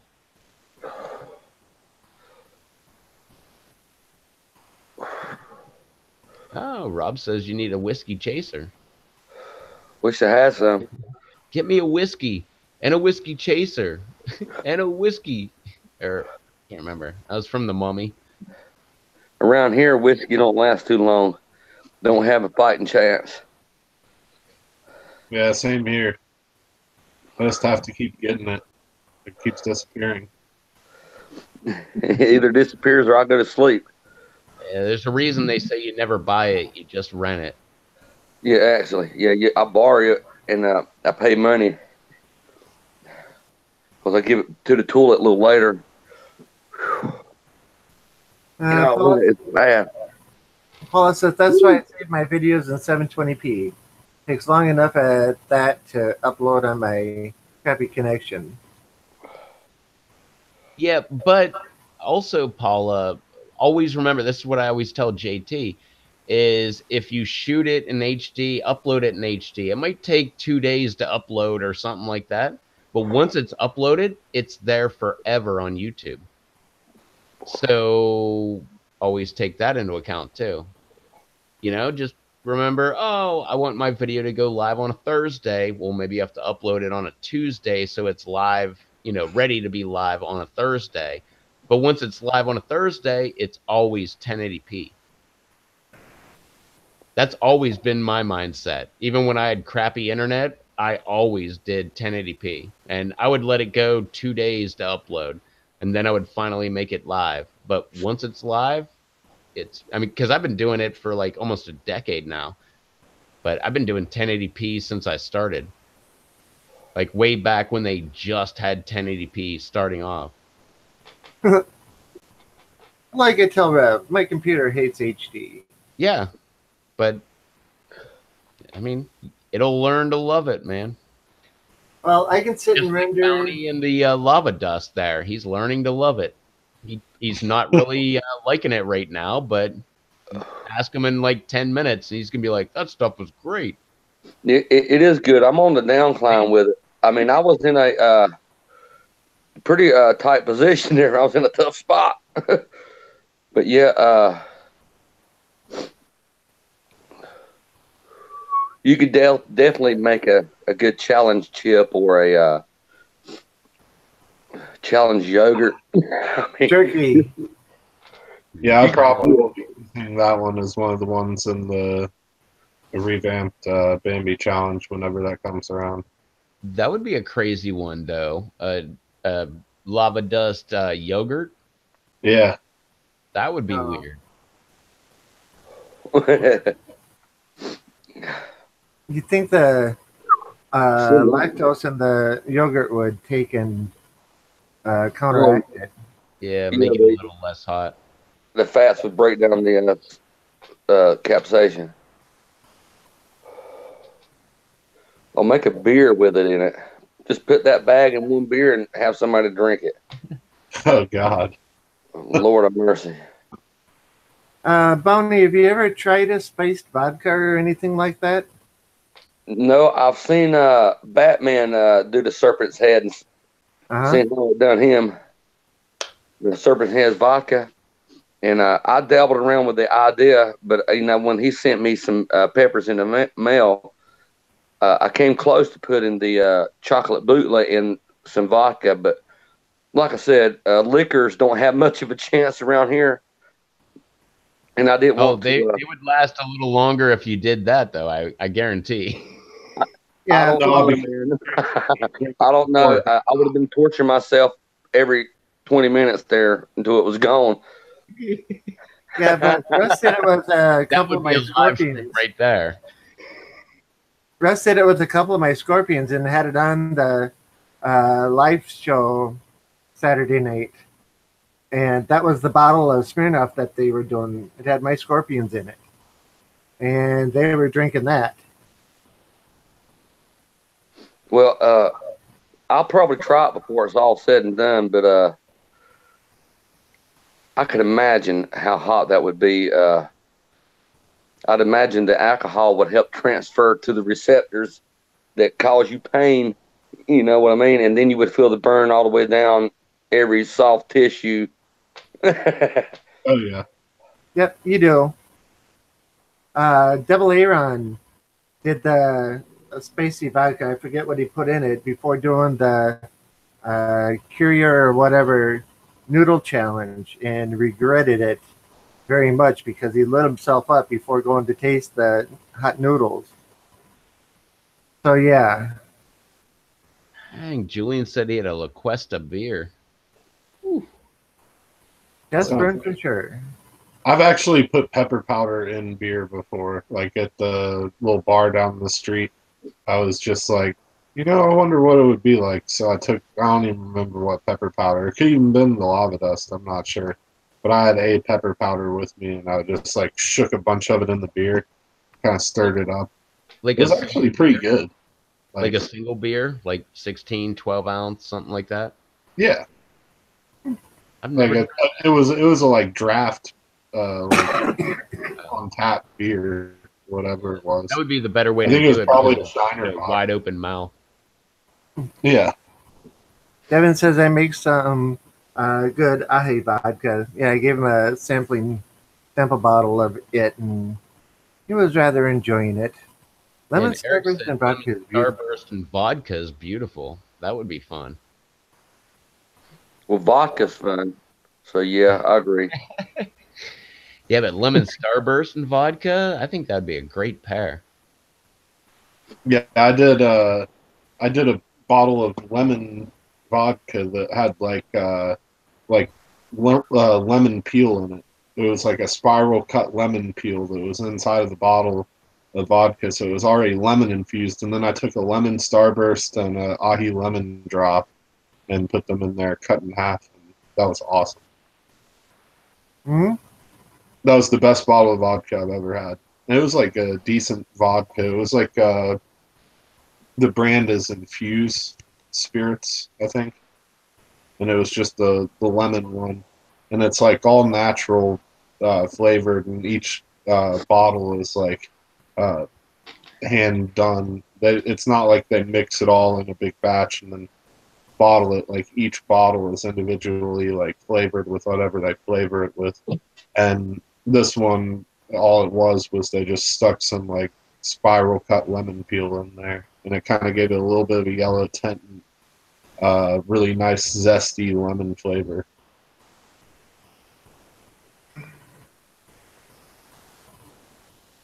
Yeah, I like the lemon drops in there. That's hot enough for me.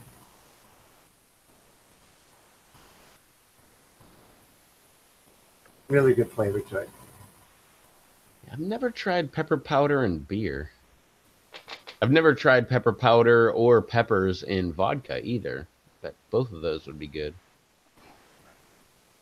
I never tried pepper spray in my eyes yet. I have. It's called trying a pepper, having the oil in your fingers, and then touching your eyes. But Well, I done that the night that I done the live stream with Batman, and I cut up the chocolate bootleg. Well, I found out later how much you need to scrub your fingers that are handling such tight peppers. Because I went and showered, yeah, I was right there with you when you were talking about the sensitive areas, and they're definitely sensitive. I've got more respect for that area now. Uh, but I got a little under eye burn, where I guess I'd wipe my eye. But other than that, I thought about doing a video where I let my son, he's 13, spray me with pepper spray like they would use in the prison, and try to go with that because I think I can handle the burn pretty good in my mouth. But I just want to, I'm kind of curious of how, what they have to go through. The cops, even when they use it, they get in the mist and have to endure it and still have to subdue the, criminal. So I just wonder, kind of curious what they have to go through. Now I ain't making any dates or anything to do such a thing. I'm just saying that I am curious. No, heck with that, man. Like you said, I've had it all over my hands, and I've taken a shower, and all of a sudden you're like, why are my lips burning? Why are my eyes burning? Like under my eyes are burning. Like the back of my head is burning. Like, why are my nether regions burning? Yeah, why are my nipples Great balls of fire for sure. Yeah, you have like all kind of weird stuff. Like, why are under my neck? Why is that burning? And you realize like you just shaved. And you're like, oh, okay, that kind of makes sense. It's kind of sensitive now. But, oh yeah. Well, it's like me that time I was chopping all the scorpions up, had goggles on, face mask, gloves, everything. Get it all chopped up, put it into the dehydrator, take the trays and bring it to the main unit upstairs. Come back down, take the gloves off, take the goggles off, take the face mask off, and walk through a cloud of mist in the air of scorpion juice. That felt a whole lot like getting pepper sprayed, and I never want to have that happen again. Yeah. Although if you do it a lot, then you could probably cause a ruckus with the police, and they could pepper spray you, and you'd be like, "Yeah, what else you got?" And then they'll tase you, and then you'll be like, "Oh, okay, I didn't see that one coming." That's some of my favorite videos on YouTube, seeing the cops spray people with it. And there's some on there, man. I from the burn that I've had, imagine there's one guy, it was like a riot, and he sprayed him in the face. His face was orange with the spray, and it looked like a small extinguisher he was spraying from, the cop was. And it really took the fight out of that guy immediately. And I knew the guy was really in trouble when he spit. And you see the orange stuff come out of his mouth, and that's I don't want to use that. That's bear spray. Like I think Julian said. He said something about OC spray. That's what I want to try. I don't want bear spray. Have a good night, Gage. Later, Gage. Later, Gage. Well, I heard there's one cop that I follow on YouTube, and he hates pepper spray. He thinks it's one of the worst things that you could ever have as a cop. And his reasoning is like 50% of the time when you spray it on a suspect, you get it right back on yourself. And so you have to fight a guy under the same influence as you. Yeah, it just, like the wind will blow it right back, or whatever will. And yeah, so. But then again, I mean, that's probably why to be certified to use pepper spray, you have to get pepper sprayed. That way you know what's going to happen, and you're. But I don't know. I just think that's kind of dumb. Probably better with the taser. I don't even agree with the taser, but you're probably better off with the taser. At least that's centralized. Like you shoot someone with a taser, they get tasered, and it's probably not good for them, but at least it's better for the cop. Yeah, I wouldn't want a cop's job. I can tell you that. Heck I feel brave, but I think these people are braver than I am. I like walking and eating peppers, not Even the ones that everybody says are cowards, they're braver than I am. Yeah. I mean, hats off to all the cops out there, man. I mean, they do something that, our soldiers go to war, but they get to come home. Cops, they do it for a living. Nowadays, man, it's a war. But yeah, my hat's off to all cops, man. Yeah, I agree.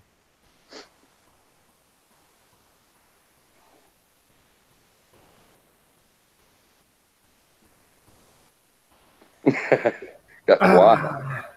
A pepper ball gun. That you guys were talking about that on one of the streams a while back. What is that? Like Filling paintball paintballs gun full with of pepper pepper powder. balls? Mm-hmm. Rocky says I have a fully automatic pepper ball gun. You know, that'd be some good, probably good fun. I would probably try that too. I don't want to try the taser. Me and electricity don't get along very well. I'm allergic to it. Oh, I've been electrocuted so many freaking times. Yeah, I don't like it. I only like a 9-volt battery to the tongue, you know. Oh, I've never really been electrocuted by 12 volts. I've been electrocuted by like phone lines. I don't know what that is, like 3-4 volts or something. But no, Yes, I've been hit by yeah, 120, like, I don't know, 1,000, 2,000 times, something like that. Never been hit by 240. But even though I've worked with, I mean, predominantly I've worked with 240 volt, but I don't know. Once you get hit with 120 a bunch of times, you start to respect electricity. One hand working, the other hand behind your back. That way you don't complete the circuit. Yeah, I work for the power company cleaning right of ways out for the power lines here. Now, you know, I'd done it for a while, and I run a bucket, you know, cutting the limbs off. And I wasn't paying attention when I was doing. We had overhang, which you know reached over the primary. It was a single phase, which is 7,800 volts, and you got a primary that's on top, and you got a ground on the bottom. Well, you know, as long as you're in the bucket, you're grounded. You can touch the primary and not get shocked. But if you touch both lines, you know, you're gonna ground out and you're gonna get shocked. Because Well, I you was taking complete off the overhang circuit. and I cut with the chainsaw, and I meant to pull it around to where it didn't bend down, but I was looking down at something else, at somebody on the ground, because you know you want to watch your ground man so you don't drop limbs on him. And I grounded out between the primary and the bottom line, and you know I'm in a bucket that's grounded to like 60,000 volts, but the amp that's run through me, I could hear my whole body clicking, and then all of a sudden I dropped down in the bucket. I can remember dropping, but I had no control, and that's what pulled me from it because you know the weight of my body. And I dropped the saw, and and I came to, but for the rest of the day, all my vision was blurry, like it was foggy. You know, it's a crisp, clean day, but nose still running. But I got shocked with that 7,800 volts, and it wasn't like getting a shock like you would feel. It was more like a clicking in my body, like click, click, click, click, click, click, click, click. And next thing I know, I'm in the bottom of the bucket, you know. But ever since then, man, you know, you know, static shock. I try to go out of my way to try not to get shocked. Just imagine what a lightning strike feels like. No. I'm good on that. I'll be honest with you. The 3 times it's happened, I don't remember any of it. You got shot. You got hit by lightning 3 times? Yeah, I've been knocked out and thrown by lightning strikes 3 times. All right, I'm going to go out on a limb and say that's another reason not to live in Minnesota. That's another reason to not be out in thunderstorms like I like to be out in thunderstorms. I didn't even know if it was in Minnesota. I was just going to go on a limb on that one. Yeah. I was waiting for you to be like, no, like 2 of them happened in Georgia. One of them was in Illinois. No, all within 30 miles of where I grew up. Dang. No, that's never happened to me. I've been in a lot of lightning storms. Yeah, the last thing you remember is your hair standing up on end, even though it's dripping wet. I don't have hair, so that wouldn't happen to me. You still feel it. Your beard would stand up. Oh yeah, all the hair on your body would. Yep. Oh, the other hair. And then, the next thing you know, you're waking up, hopefully. Yeah, I've lost all my fingernails and toenails twice now. Damn. Heck with that. Yeah, the price of being the tallest. That's true, JT. I seen 8 cows killed that was laying under a tree, a oak tree, I didn't see it happen. I seen it after the fact. But like when the storm came, the cows went under the oak tree, and the oak tree got shocked and killed every one of the cows. And it turned the farmer religious. That the guy that I know, he was a pretty hardcore guy. But after that happened, it turned him religious somehow. And it was always a good story. Something I always remembered. That lightning changed the guy's life, killed all his cows. And I think he only had the cows like 2 weeks from a sale. That's what he done. He bought and sold and reared cattle, and he lost everything. And he felt like that he wasn't doing right, and God took it away from him. But it was kind of an odd thing, though. It was a real thing because you killed all his cows. Wait, how did it turn him religious? Was he like really starting to like turn blasphemous like right before the lightning happened? And the way that's the way that I heard it, because I knew the guy when I was younger, when from my dad, and he was a pretty hardcore guy. A lot of people talked about him being hardcore, and so pretty much like he was doing pretty good, and he had the cows and stuff. The cows got the tree hit with lightning, killed all his cows, and pretty much that he felt like that. From the way I understand that God took away what, without him, without him being religious, God took away his prosper because he was not religious, so therefore turning him religious. Yeah, that's why he pretty much was in his head and turned him religious. Got it. Dang. I thought it was a good story. But all the cows at one time? Jeez, oh man. Yeah, they was all under it, I think I was in like 7th grade when that happened. And it was a big deal. The town that I come from, I mean, the biggest store that we had for like 10 years that we got a caution light at the crossroads, and that was big news. So when the man's cows get electrocuted by lightning, superstitious place where I come from, the eyebrows start to raise and Bibles opened. And don't say exactly where you live, but approximately where do you live? I can be in Charlotte in about 30 minutes, okay. North Carolina. I can be in South Carolina in about an hour.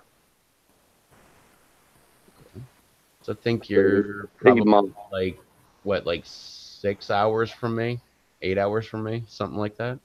Yeah, I'm about center down at the we almost border Mecklenburg County. So so it's 5 hours out to where you are.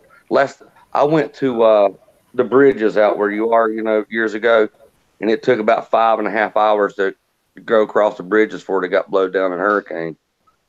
But if you know what I'm talking about. Third Rob says, I would be scared as hell walking next to you. Ask the Pepper Putz. He stands next to me out in thunderstorms all the time. And let's see. Steven says, man, everyone is still talking about Minecraft. Yeah, I play it, so be careful what you say. Let's see. Minecraft. God did it all right, and God took it all anyway. Just saying. Minecraft has been around for years and still popular. Yep. Okay. Yeah, I see. Charlotte's like 5.5 hours from me. 5.5 to 6 hours, depending on which way you want to go. I used to go on a yearly hunting trip in Hyde County. We had a right south of me.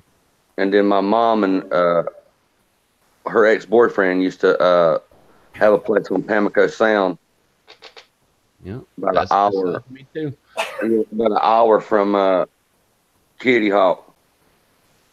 Yep. Yeah, you don't want to run out of gas in your neck of the woods. That's for damn sure. No, there's not many gas stations.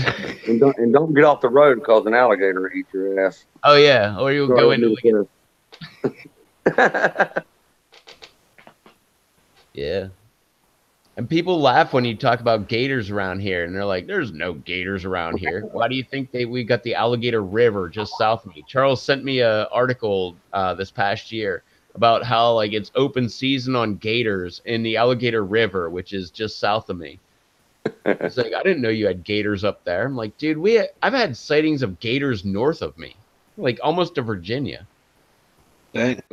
Well, the first gator I seen in the wild was on that trip that we were down where we went to Kitty Hawk. We went to Kitty Hawk, went down to south, fishing along the way at every little bridge or every area that we could fish. Me and a buddy.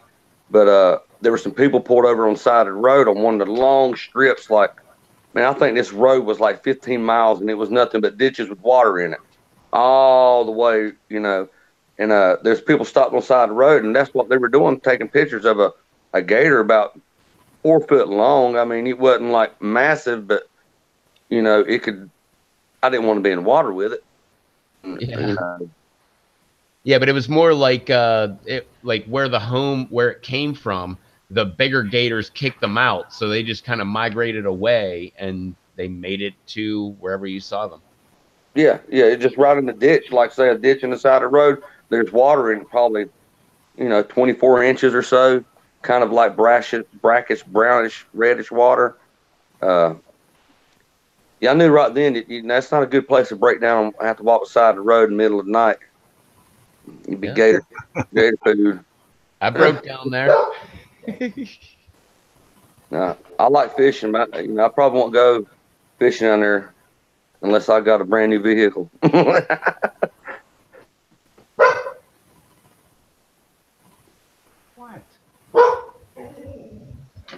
Brandon, we got a restaurant right here called Tailgaters, and that's their specialty. They serve gator tail, gator ribs, and I've eaten it several times, man. I'm telling you, I don't understand why gator isn't farmed like chicken. Gator's good. It is.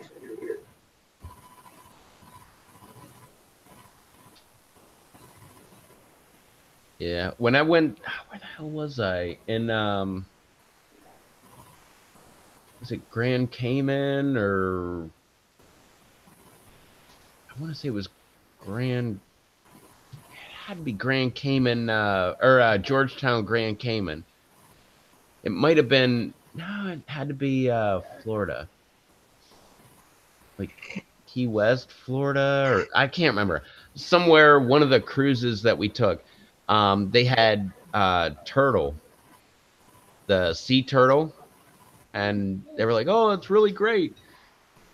And I wanted to try that, but my sister was like really hardcore, environmentalist. Like, can't try that.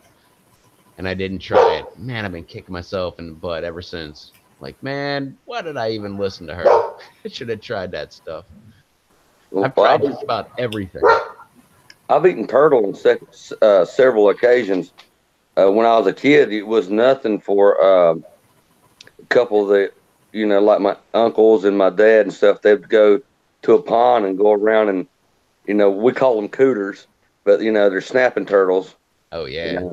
Yeah, they get one about 30 pounds, and then they'd boil water in a big pail, like a 30-gallon container over fire, and they'd pull the neck out. The turtle still be alive, pull the neck out, and then drop him in the hot water while he was still alive. Sounds brutal, but if you kill the turtle before you put him in the hot water, he'll tense up, and the meat will be like super tough, and you can't eat it. So they drop him in straight off, and he'll turn white as a bone, a dry bone.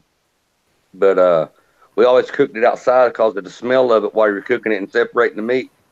That would make you not want to eat it. But once you got to the meat, you could eat 7 different types of meat. You would have reptile flavored meat. You would have chicken, dark meat, old meat. Like duck meat inside of a turtle.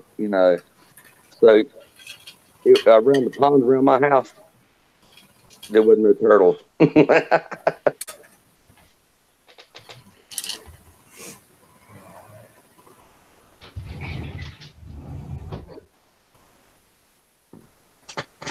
I think people still eat them today.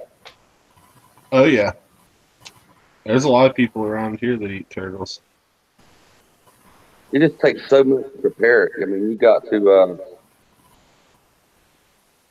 it's real good meat, but you've got to cook it so much outside, and then you got to bring it in. How do you separate the meat and then do what you're going to do inside if you're just going to eat it as a side or, as the meat in your dish or, add it to stuff because we eat it like I don't know if you would call it a gumbo, but, it was added with vegetables and tomatoes and onions where it'd be like a soup. But, it was good. But smelling it cooked, you wouldn't think it would be. Yeah, I had never tried turtle, but I would love to try it. I just don't know that I'd want to go through the process myself. Yeah. Yeah, they were pretty adamant back in the day. I was young. I was in grade school when all that was going on, and they were pretty adamant about how long. They were all drinking out there, and they were arguing how long to leave the turtle in there. Some wanted to take it out now, and some wanted to leave it in there. But like that was like the first time. But they'd gather around like like we have what we call a pig pick, and I don't know if y'all do. Where we dig a big pit and put gravel in it and cut a hog in half. About 150-pound hog, and cook it in the ground most of the day. With coals and stuff, and the family would all gather around and we'd eat it. We'd also do that with the turtles.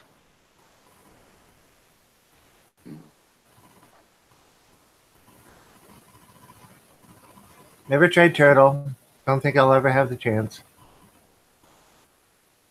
Well, if you do, I'd recommend it. I'd like to try alligator or crocodile. Something like that. I've had gator jerky, but it's a small percentage of actual gator in it. All right, got the dog outside. No, I've had turtle many times. That stuff is really good. Snapping turtle. The turtle I was talking about was sea turtle, which she was freaking out like, there's only so many sea turtles left. That's why I didn't try the sea turtle. But no, snapping turtle, I've had that many times. You get it's kind of like a snare for a snapping turtle. You just get like a giant hook, and you put like a chicken neck on there and throw it right into the swamp, and the turtle grabs a hold of it, but it like hooks the turtle, and you just reel that sucker right back in. That's what we did. We set jugs out with a piece of twine about that long with a hook and put a piece of meat, and the turtle would swallow it, and you would have one because the jug would be moving. Yeah, you just chase the jug down and grab it, reel that sucker back into the boat. But the first ones that I seen, the first couple, everybody got in the pond and walked the pond, and some would be like on their hands and going through the mud. Others would be filling their feet in the deep parts of the pond. And next thing you know, you see somebody go underwater, come up with a turtle, I'd say 18-inch shell, maybe. I've seen them that they weigh 30 pounds or 35 or so. Yeah, I've caught some really big turtles. I was trying to look. I've just recently got some pictures off my Google Plus. I think I saved a bunch of them to my computer. I took a picture of one like just on the computer screen, but that's a 6-inch line. But that's a big snapping turtle that I've caught. I've caught some other like real big ones too. I had one that big on my road, and like up the road there is a what do they call that? What the heck do you call that?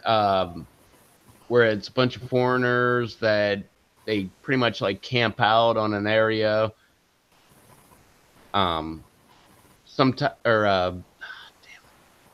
It's also like you'll have like a big room and they'll rent out like a bed.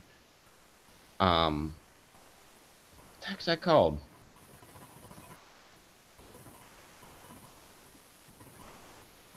If you go overseas and you're like a student and you're like Foreign looking exchange. What's that? Foreign exchange. No, if you like go over, if you're trying to go to France and you're trying to go for like the cheapest rent you could ever get, you go to a hostel. We have a hostel right up the road, and it's mainly like a campground type hostel. and I was cutting my grass, and I had like a wheelbarrow trailer type thing that I had hooked up to my lawnmower. And this foreigner kid was like, I found this turtle and, you know, it needs to find water. And I was like, oh, yeah, well, let me grab my trailer. And I pulled the trailer around and he came over with a snapper. And that thing was like this big around. And I'm like, dude, don't touch that thing. Like, that thing, like, the head could go around and grab the tail. Like, what are you doing? He's just grabbing it by the side of the shell. I was like, dude, don't grab that thing. And he put it in the back of my trailer, and I drove it all the way to the back of my property and dropped it off in the swamp. You actually can put your hand behind the head on where the head comes out of the shell. Yeah. You can put your hand behind it and grab it like that right there. But I always elect to hold it by the tail. Because you can hold it by the tail, it moves this way, and you can kind of swing it side to side. Because I can guarantee you, this some of the size snap turtles I've seen, that they could take fingers off, no problem.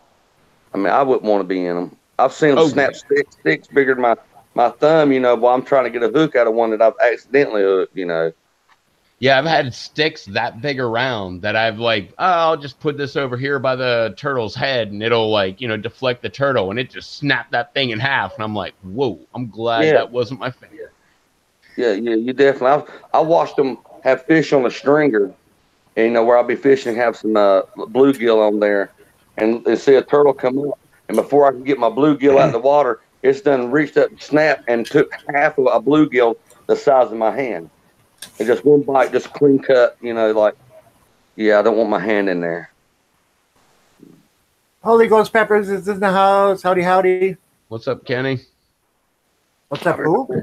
Kenny. What's up, Kenny?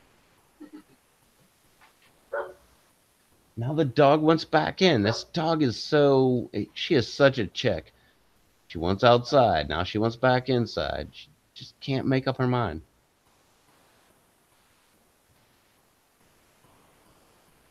Oh, did I say that out loud? Hmm.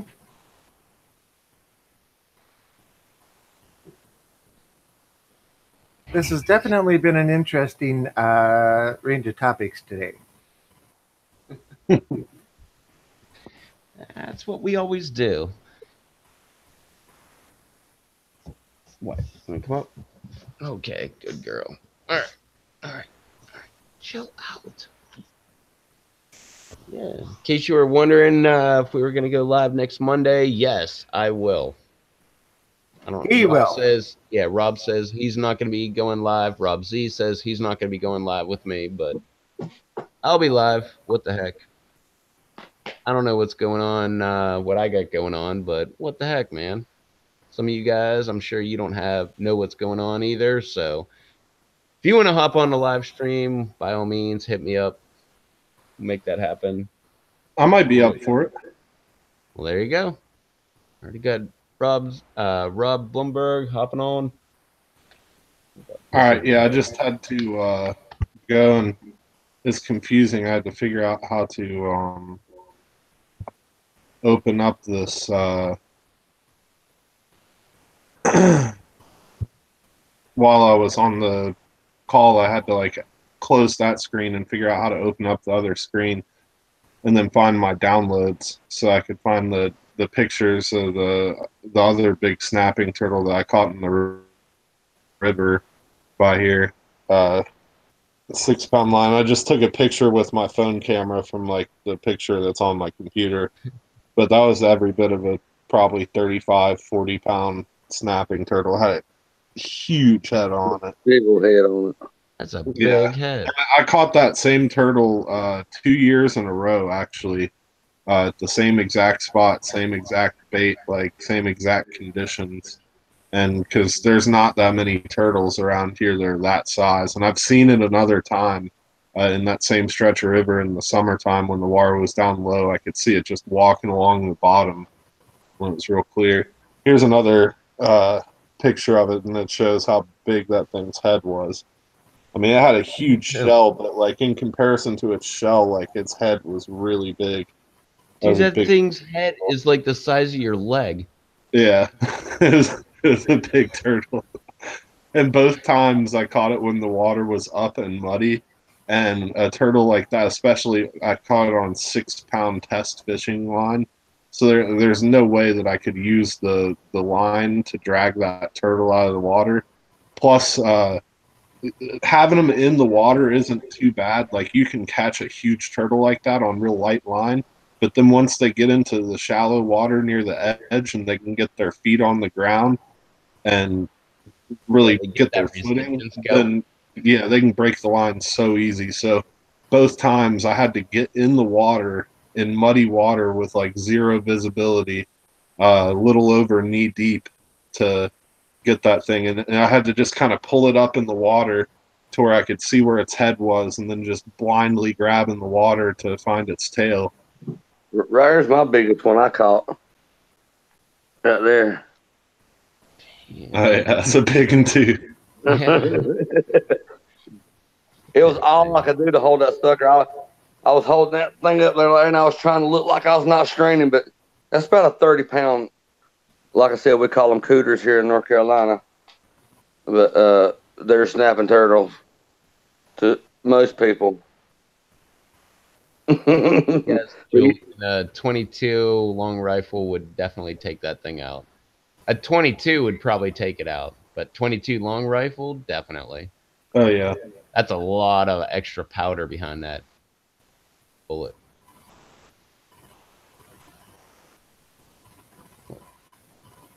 Pepper dough. Ooh, I got a stomach burn going on. Still feeling it.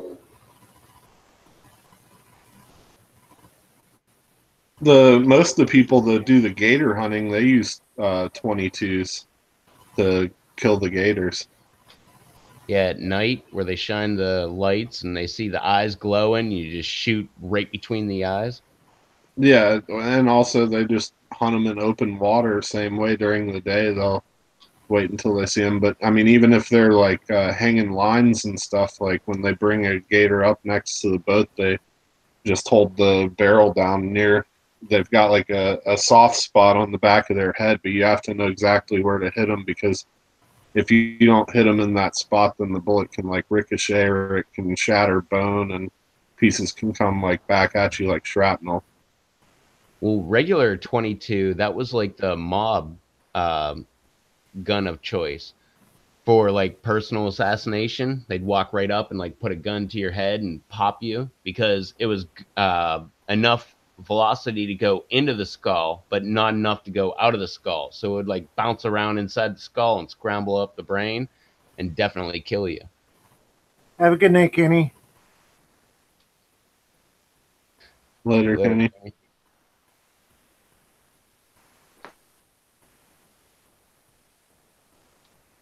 At least that's what I was told. I don't know. I never actually looked into that. Yeah, the 22 short is enough to go through this outer plate of the skull, but once it gets to the soft tissue, it loses enough momentum to come out the other side and bounces around. That was one of the reasons why it was a really good choice for him. I know for trapping, when you trap like, raccoons or possum or something like that, they make rounds. They're 22 regular, but they have no powder. So it's just the primer and the bullet, and it will it'll go off, and the primer has enough powder to pop the bullet through the skull, but same thing, not enough velocity to actually go through the skull on the other side.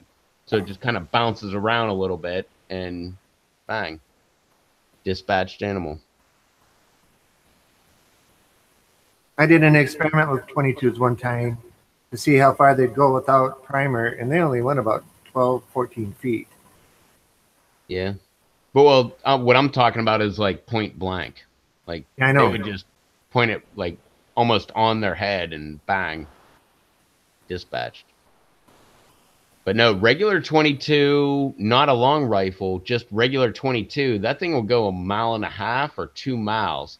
And it'll go, if you shoot it, it will go through, I believe, 4 or 6 2x4s. So if you think like is 1,200 feet per second. I think the 22 short is like 800 feet per second. Yeah, but at a short distance, the short. Yeah, so if you think those things are like, oh, it's only a 22, well, yeah, that thing will go like through 4 2x4s. And, oh wait, Yeah, my it's like bad. one of the most It'll go deadly through guns. 4 2x4s and then explode a watermelon. That was They, in they, my make, hunter safety class. they make a bullet called a varmint grenade that you can. They say that you can load a 22 with it, and the bullet would expand going through a cherry tomato. That's how they call them varmint grenades. They shoot prairie dogs with them, and on the side of the box it says "Mystify your opponent."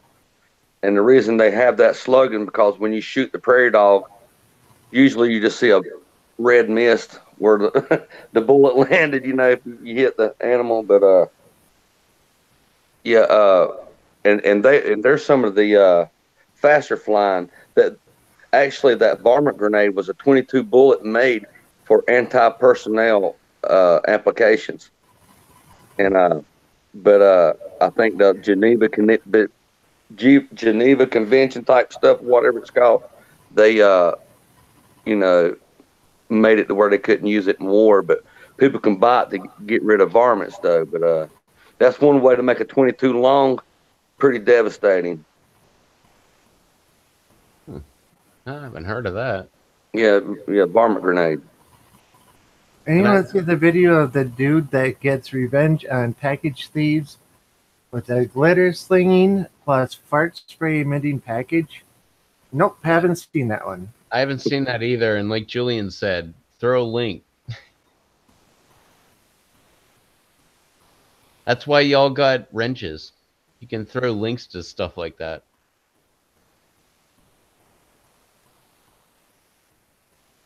But we should probably get close to calling it a night here.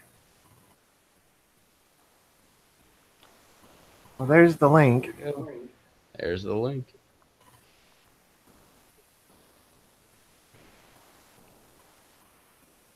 Yeah, I'm with you on that, but I'm not ready to call it a night and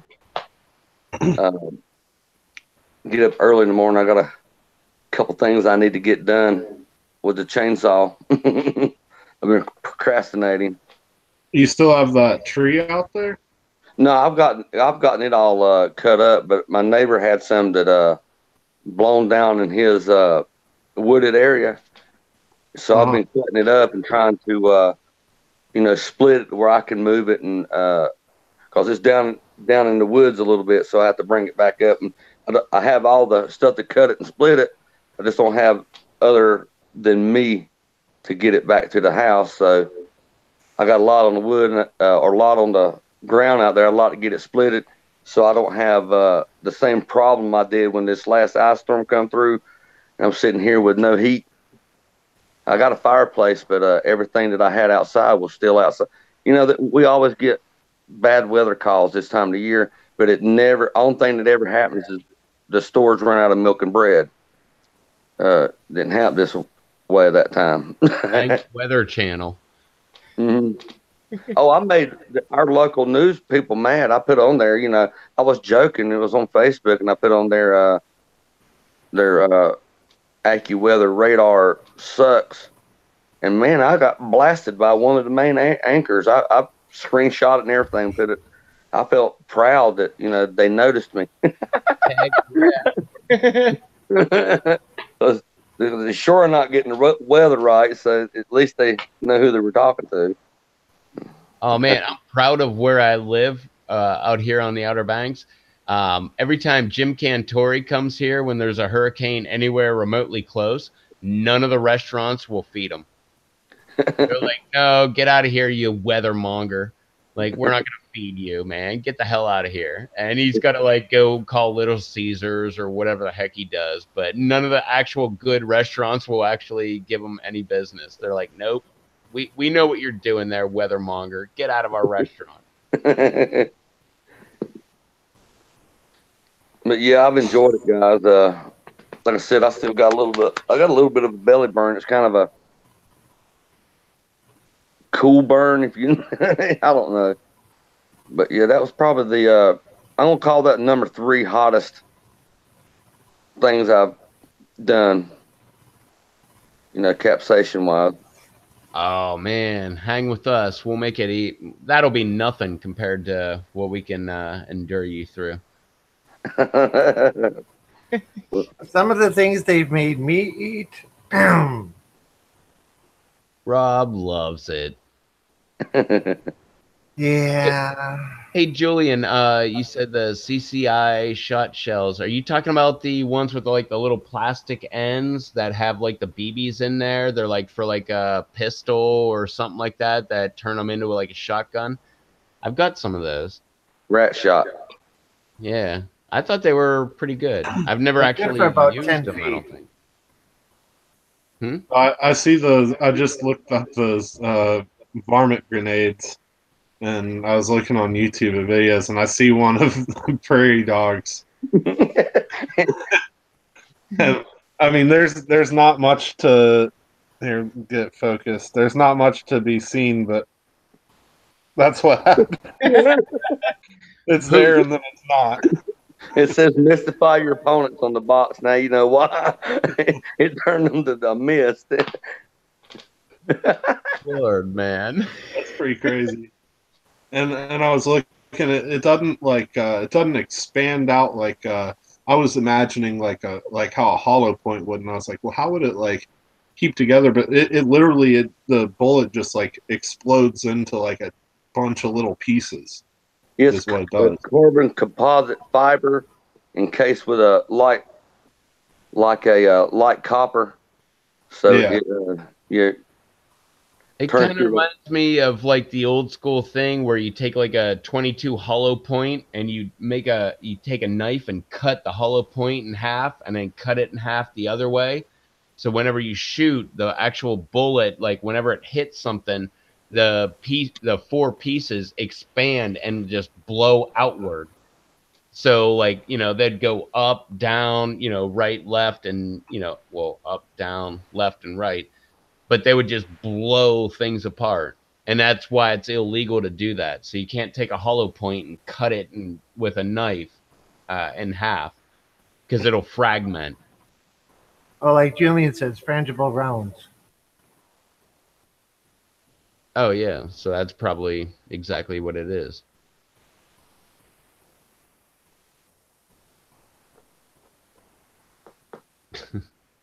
I don't do that stuff, Adam. I only comment on it. Where is the pepper talk and where is Charles? I don't know. That Charles guy, Wait, let me answer that. There's no pepper talk because there's no Charles. Where the heck is Charles? Yep. We've been waiting for Charles to do the pepper talk. We've been talking about anything else. Just waiting for Charles for the pepper talk. Oh, what was that you were saying, Rob? We're done? Oh, darn. No pepper talk? Yeah, it's time to close this out. Dang. Sorry, Charles. There's no pepper talk. I don't know. Can you join us for like 5 minutes, Charles? Maybe we can do 5-minute pepper talk with Charles. Yeah, this is why I watch. You never know what you're going to get. Yeah, we have this great huge script that we take and type out. We spend days working on it. Oh. And then we sit down. Weeks. Huh? Yeah, weeks. And then we sit down at the this and we do our pre-show meeting. Oh, yeah. Why do you think we're always late? We're always like, no, Rob, I think you're wrong. We shouldn't be going over subject B2 and C3. We should totally do this. And Rob's like, no, heck with you, man. I spent so much time. I spent 32 hours this week going over this and fact checking all this, and we should do that. And then like Rob Blumberg will be like, no, man, I don't agree with that at all. And yeah, no, we don't do that at all. I'm unsubscribing. Get back, Charles. Well, Charles was sent an invite tonight. He just chose not to show up. Well, no, I like what Adam said. Charles has a script. Exactly. That's why we went off script, because Charles wasn't here. Yeah. If Charles was here, we would be right on script. We would have been right on script. I just have to laugh when I say that about my own channel. There's no such thing as a script on my channel. Fact checking here. I'm out. Yeah, because I was going to say we spend weeks working on the script. We sit down, we do our preliminary, and then we take the script and go, okay, it's done, and throw it out the window. And then we're like, okay, what do you want to talk about? And Blumberg's like, I think we should talk about, and I'm like, hang on, don't say anything. I'm gonna hit the live button.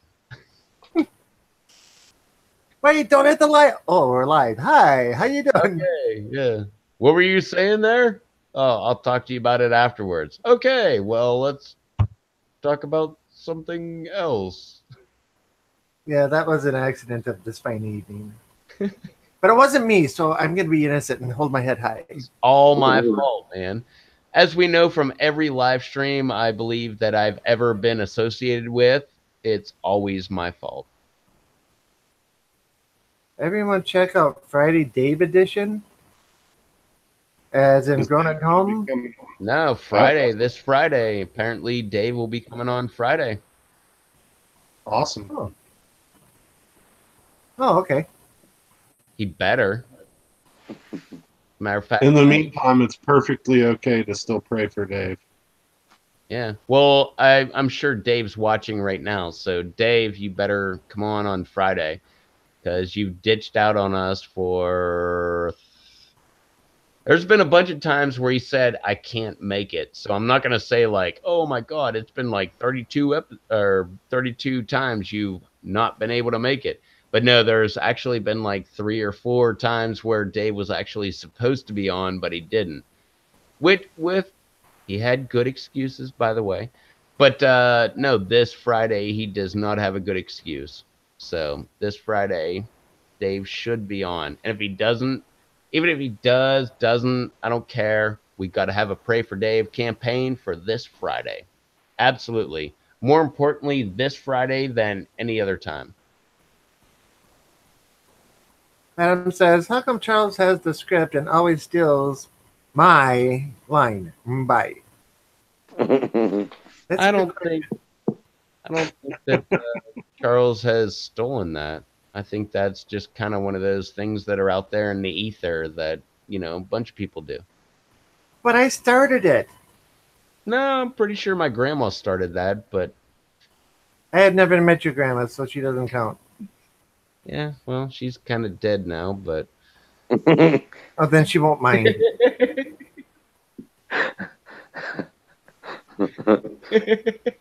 All right, we need to close this out, guys. I'm starting to fall asleep here. Charles met my grandma, and I think he's just carrying on her legacy. No. Charles just likes to steal my stuff. No, Charles, we're not going to pray for the USPS. They deserve no prayers. They can either do their daggone job or they cannot. Which apparently they're not doing their job. Which I will say my freaking phone got here like 3 days before it was supposed to. And another couple things got here actually before. But Yeah, no, what is it? Like 4 or 5 different people. They didn't, well, Beatty didn't get his peppers for a month, which is kind of blasphemous. I had a package show up today that was a day early. And one show up last week that was 2 days early. Well, my phone could have taken a month to get here to me. Later, Devin. My phone could have taken like a month to actually get to me, and it wouldn't have been a big deal. But the peppers that Charles sent Beatty, taking a month to get to him, that's pretty screwed up because they're all pretty rotten. Charles's comment.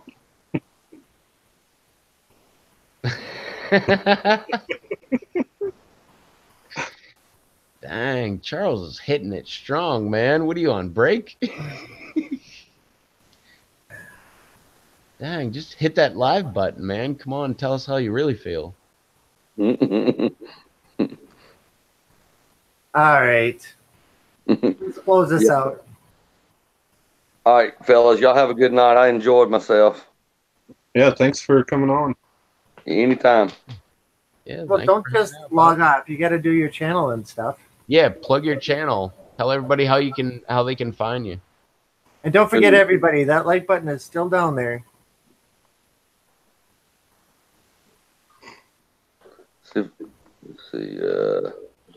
And also put a link to your channel in the chat so they can actually see it, because people will actually be able to see that in the aftermath of this live stream. Is that correct terminology? Aftermath of this live stream?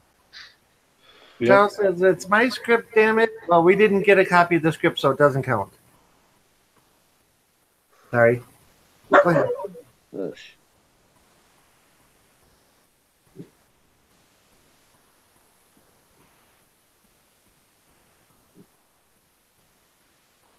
Wow, it's a lot.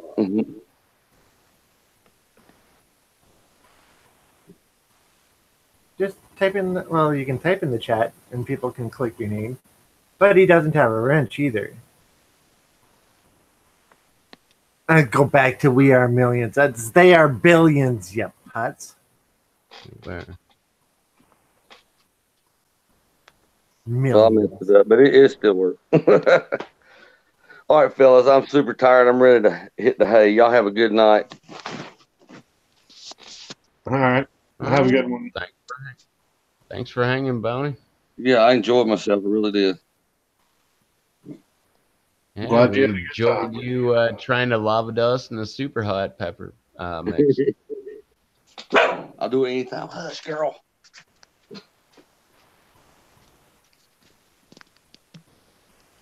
We are in a recession. We lost billions. Paula says she hopes to post a new video this week, part 2 of the house. Maybe.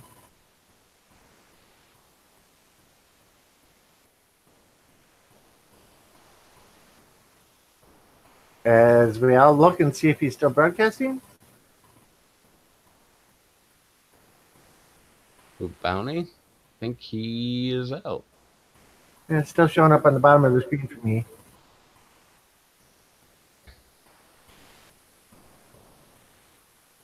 Yeah, it's still showing up on there too. Well, I see the icon. We'll tell everybody how they can find your new videos that are going to be popping up there, Blumberg. Well, eventually they'll be on my channel, which is the same name as what I use for everything, just Rob Blumberg. And I mean, I'm sure that I'll post things in the PLC and stuff whenever I do get some stuff up on there, so people will be able to find me. But until then, I'm on Google Plus and in the PLC, and I guess Are you eventually also on the Pepper Lovers Marketplace? No, I haven't gotten stuff posted on the marketplace yet. I just, I mean, I'm gonna do it, and I have stuff to post. I don't have vehicle in order right now, so I'm not gonna just start taking orders and then like be able to mail it whenever I can get around to it, kind of thing. I'd rather be able to like more guarantee that I can mail stuff before I go taking people's payments. It's the only reason I haven't posted anything yet.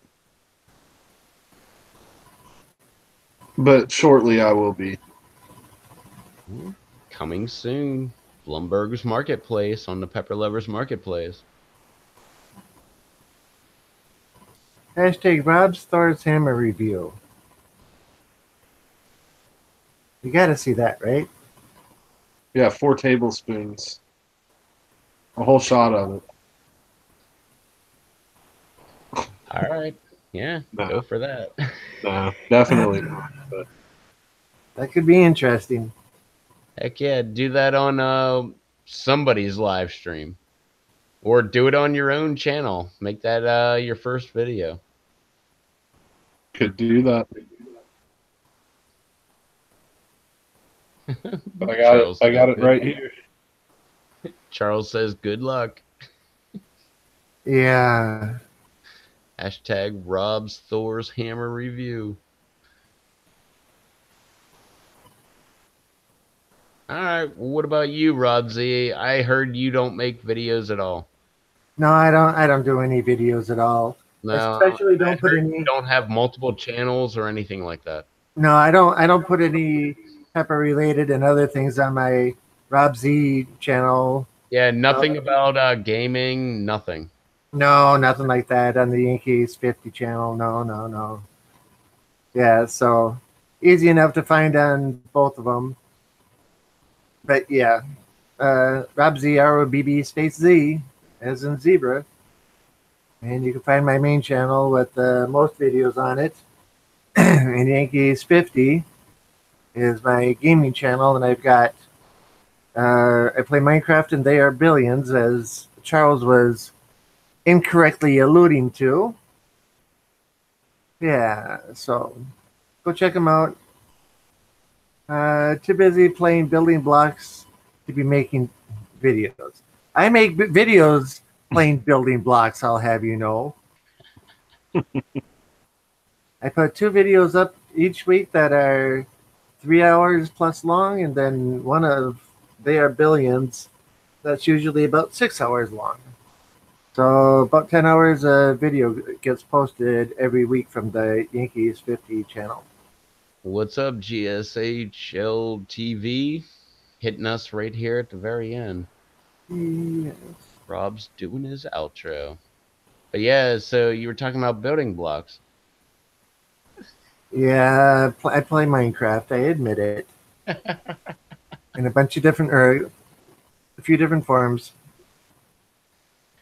Oh, Substance says I make videos playing building blocks as well. Cool. another. We'll put a link to your building block channel in the chat there, Soaps and Suds. Who is doing the building? Man, I love calling it building blocks. Who makes the building blocks videos? Is that Larry or Spring? But either way, put the link in the chat. That way everybody can subscribe to your channel. But anyway, sorry, Rob. You were talking about building blocks? No, I just saw the comment about playing building blocks as well, and yep, that was it. I love that comment. That's so much fun. One of the longest lived, most widely played games in the world. Well, it's like number 13 right now, but that's beside the point. But still, out of the millions of games, being in the top 20 is quite an honor. What about We Are Millions? Well, We Are Millions doesn't exist. The makers of Minecraft never left the 80s. Too bad the game didn't come out until the 2000s. And Sips and Suds said the whole family makes videos. Well, well, I hope the link they just put in there has a link also to everybody else that has a channel. That way, you know, we could, well, you could go to that one channel and, on the side recommended, it'll have recommended with all the other people that you could go and check out. Hey, Graham. What's up, Graham? Just at the end here. What's up, Graham? What's been going on, Graham, man? Haven't seen you in a while. I saw you the other day, but besides that, I haven't seen you in quite a while. Need to get you on the live stream sometime.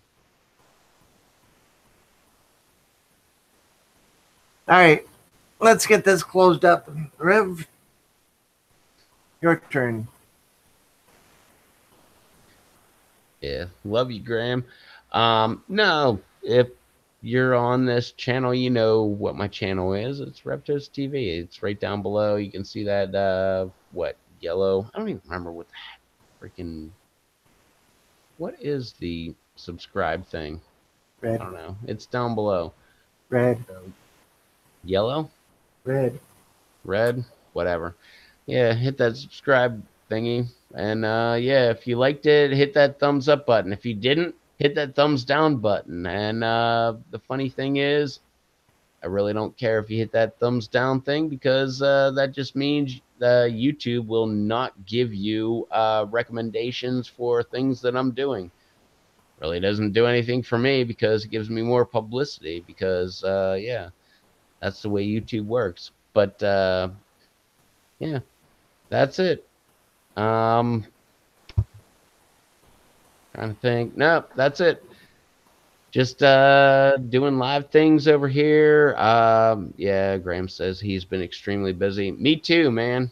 But hey, at some point, Graham, I'd love to get you on the live stream. So sometime in the future, hook up with me on Hangouts, and sometime in the future, I'd love to get you on a live stream at one point. So hook up with me, and we'll make that happen.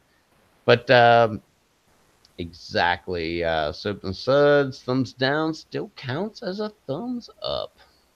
Well, as an interaction, which means thumbs up. It just means for the person that gave the thumbs down, it means they have a negative interaction, which means they won't get interactions of the same kind. It doesn't do anything for me. It just gives me more publicity. So if you really don't like it, you don't give me a thumbs up or a thumbs down. Just letting you know, haters. But anyway, yeah, give me a thumbs down or a thumbs up because I love either one of those. Whatever. We were live. Yeah, it's been a long night. So yeah. So anyway, yeah. That's it. Trying to think. We will be live. I will be live. I should say. Blumberg says he'll be with me next Monday on Christmas Eve. Yeah, it should be. I don't think I have anything going on. I don't either. So we'll be live next Christmas Eve on Monday night. So if you were wondering, yes, we will be live Christmas Eve. So make sure you hit us up next Christmas Eve. I don't think I have anything else. Whatever. That was it. We were live. It was awesome. You were here. You know it was awesome because you were here too. And you enjoyed yourself. You'll find out how awesome it is next week when we're live next week. So until then, I will catch y'all later, and everybody say goodbye. Later. Alrighty, everybody. Again, thanks for joining, and I appreciate it as much as I'm sure these guys do. And with that said, I'm going to say bye. Blumberg. That's all I got to say. Later. Later, Lisa. And chicken out. Chicken out. See y'all next Friday. On Friday. Later.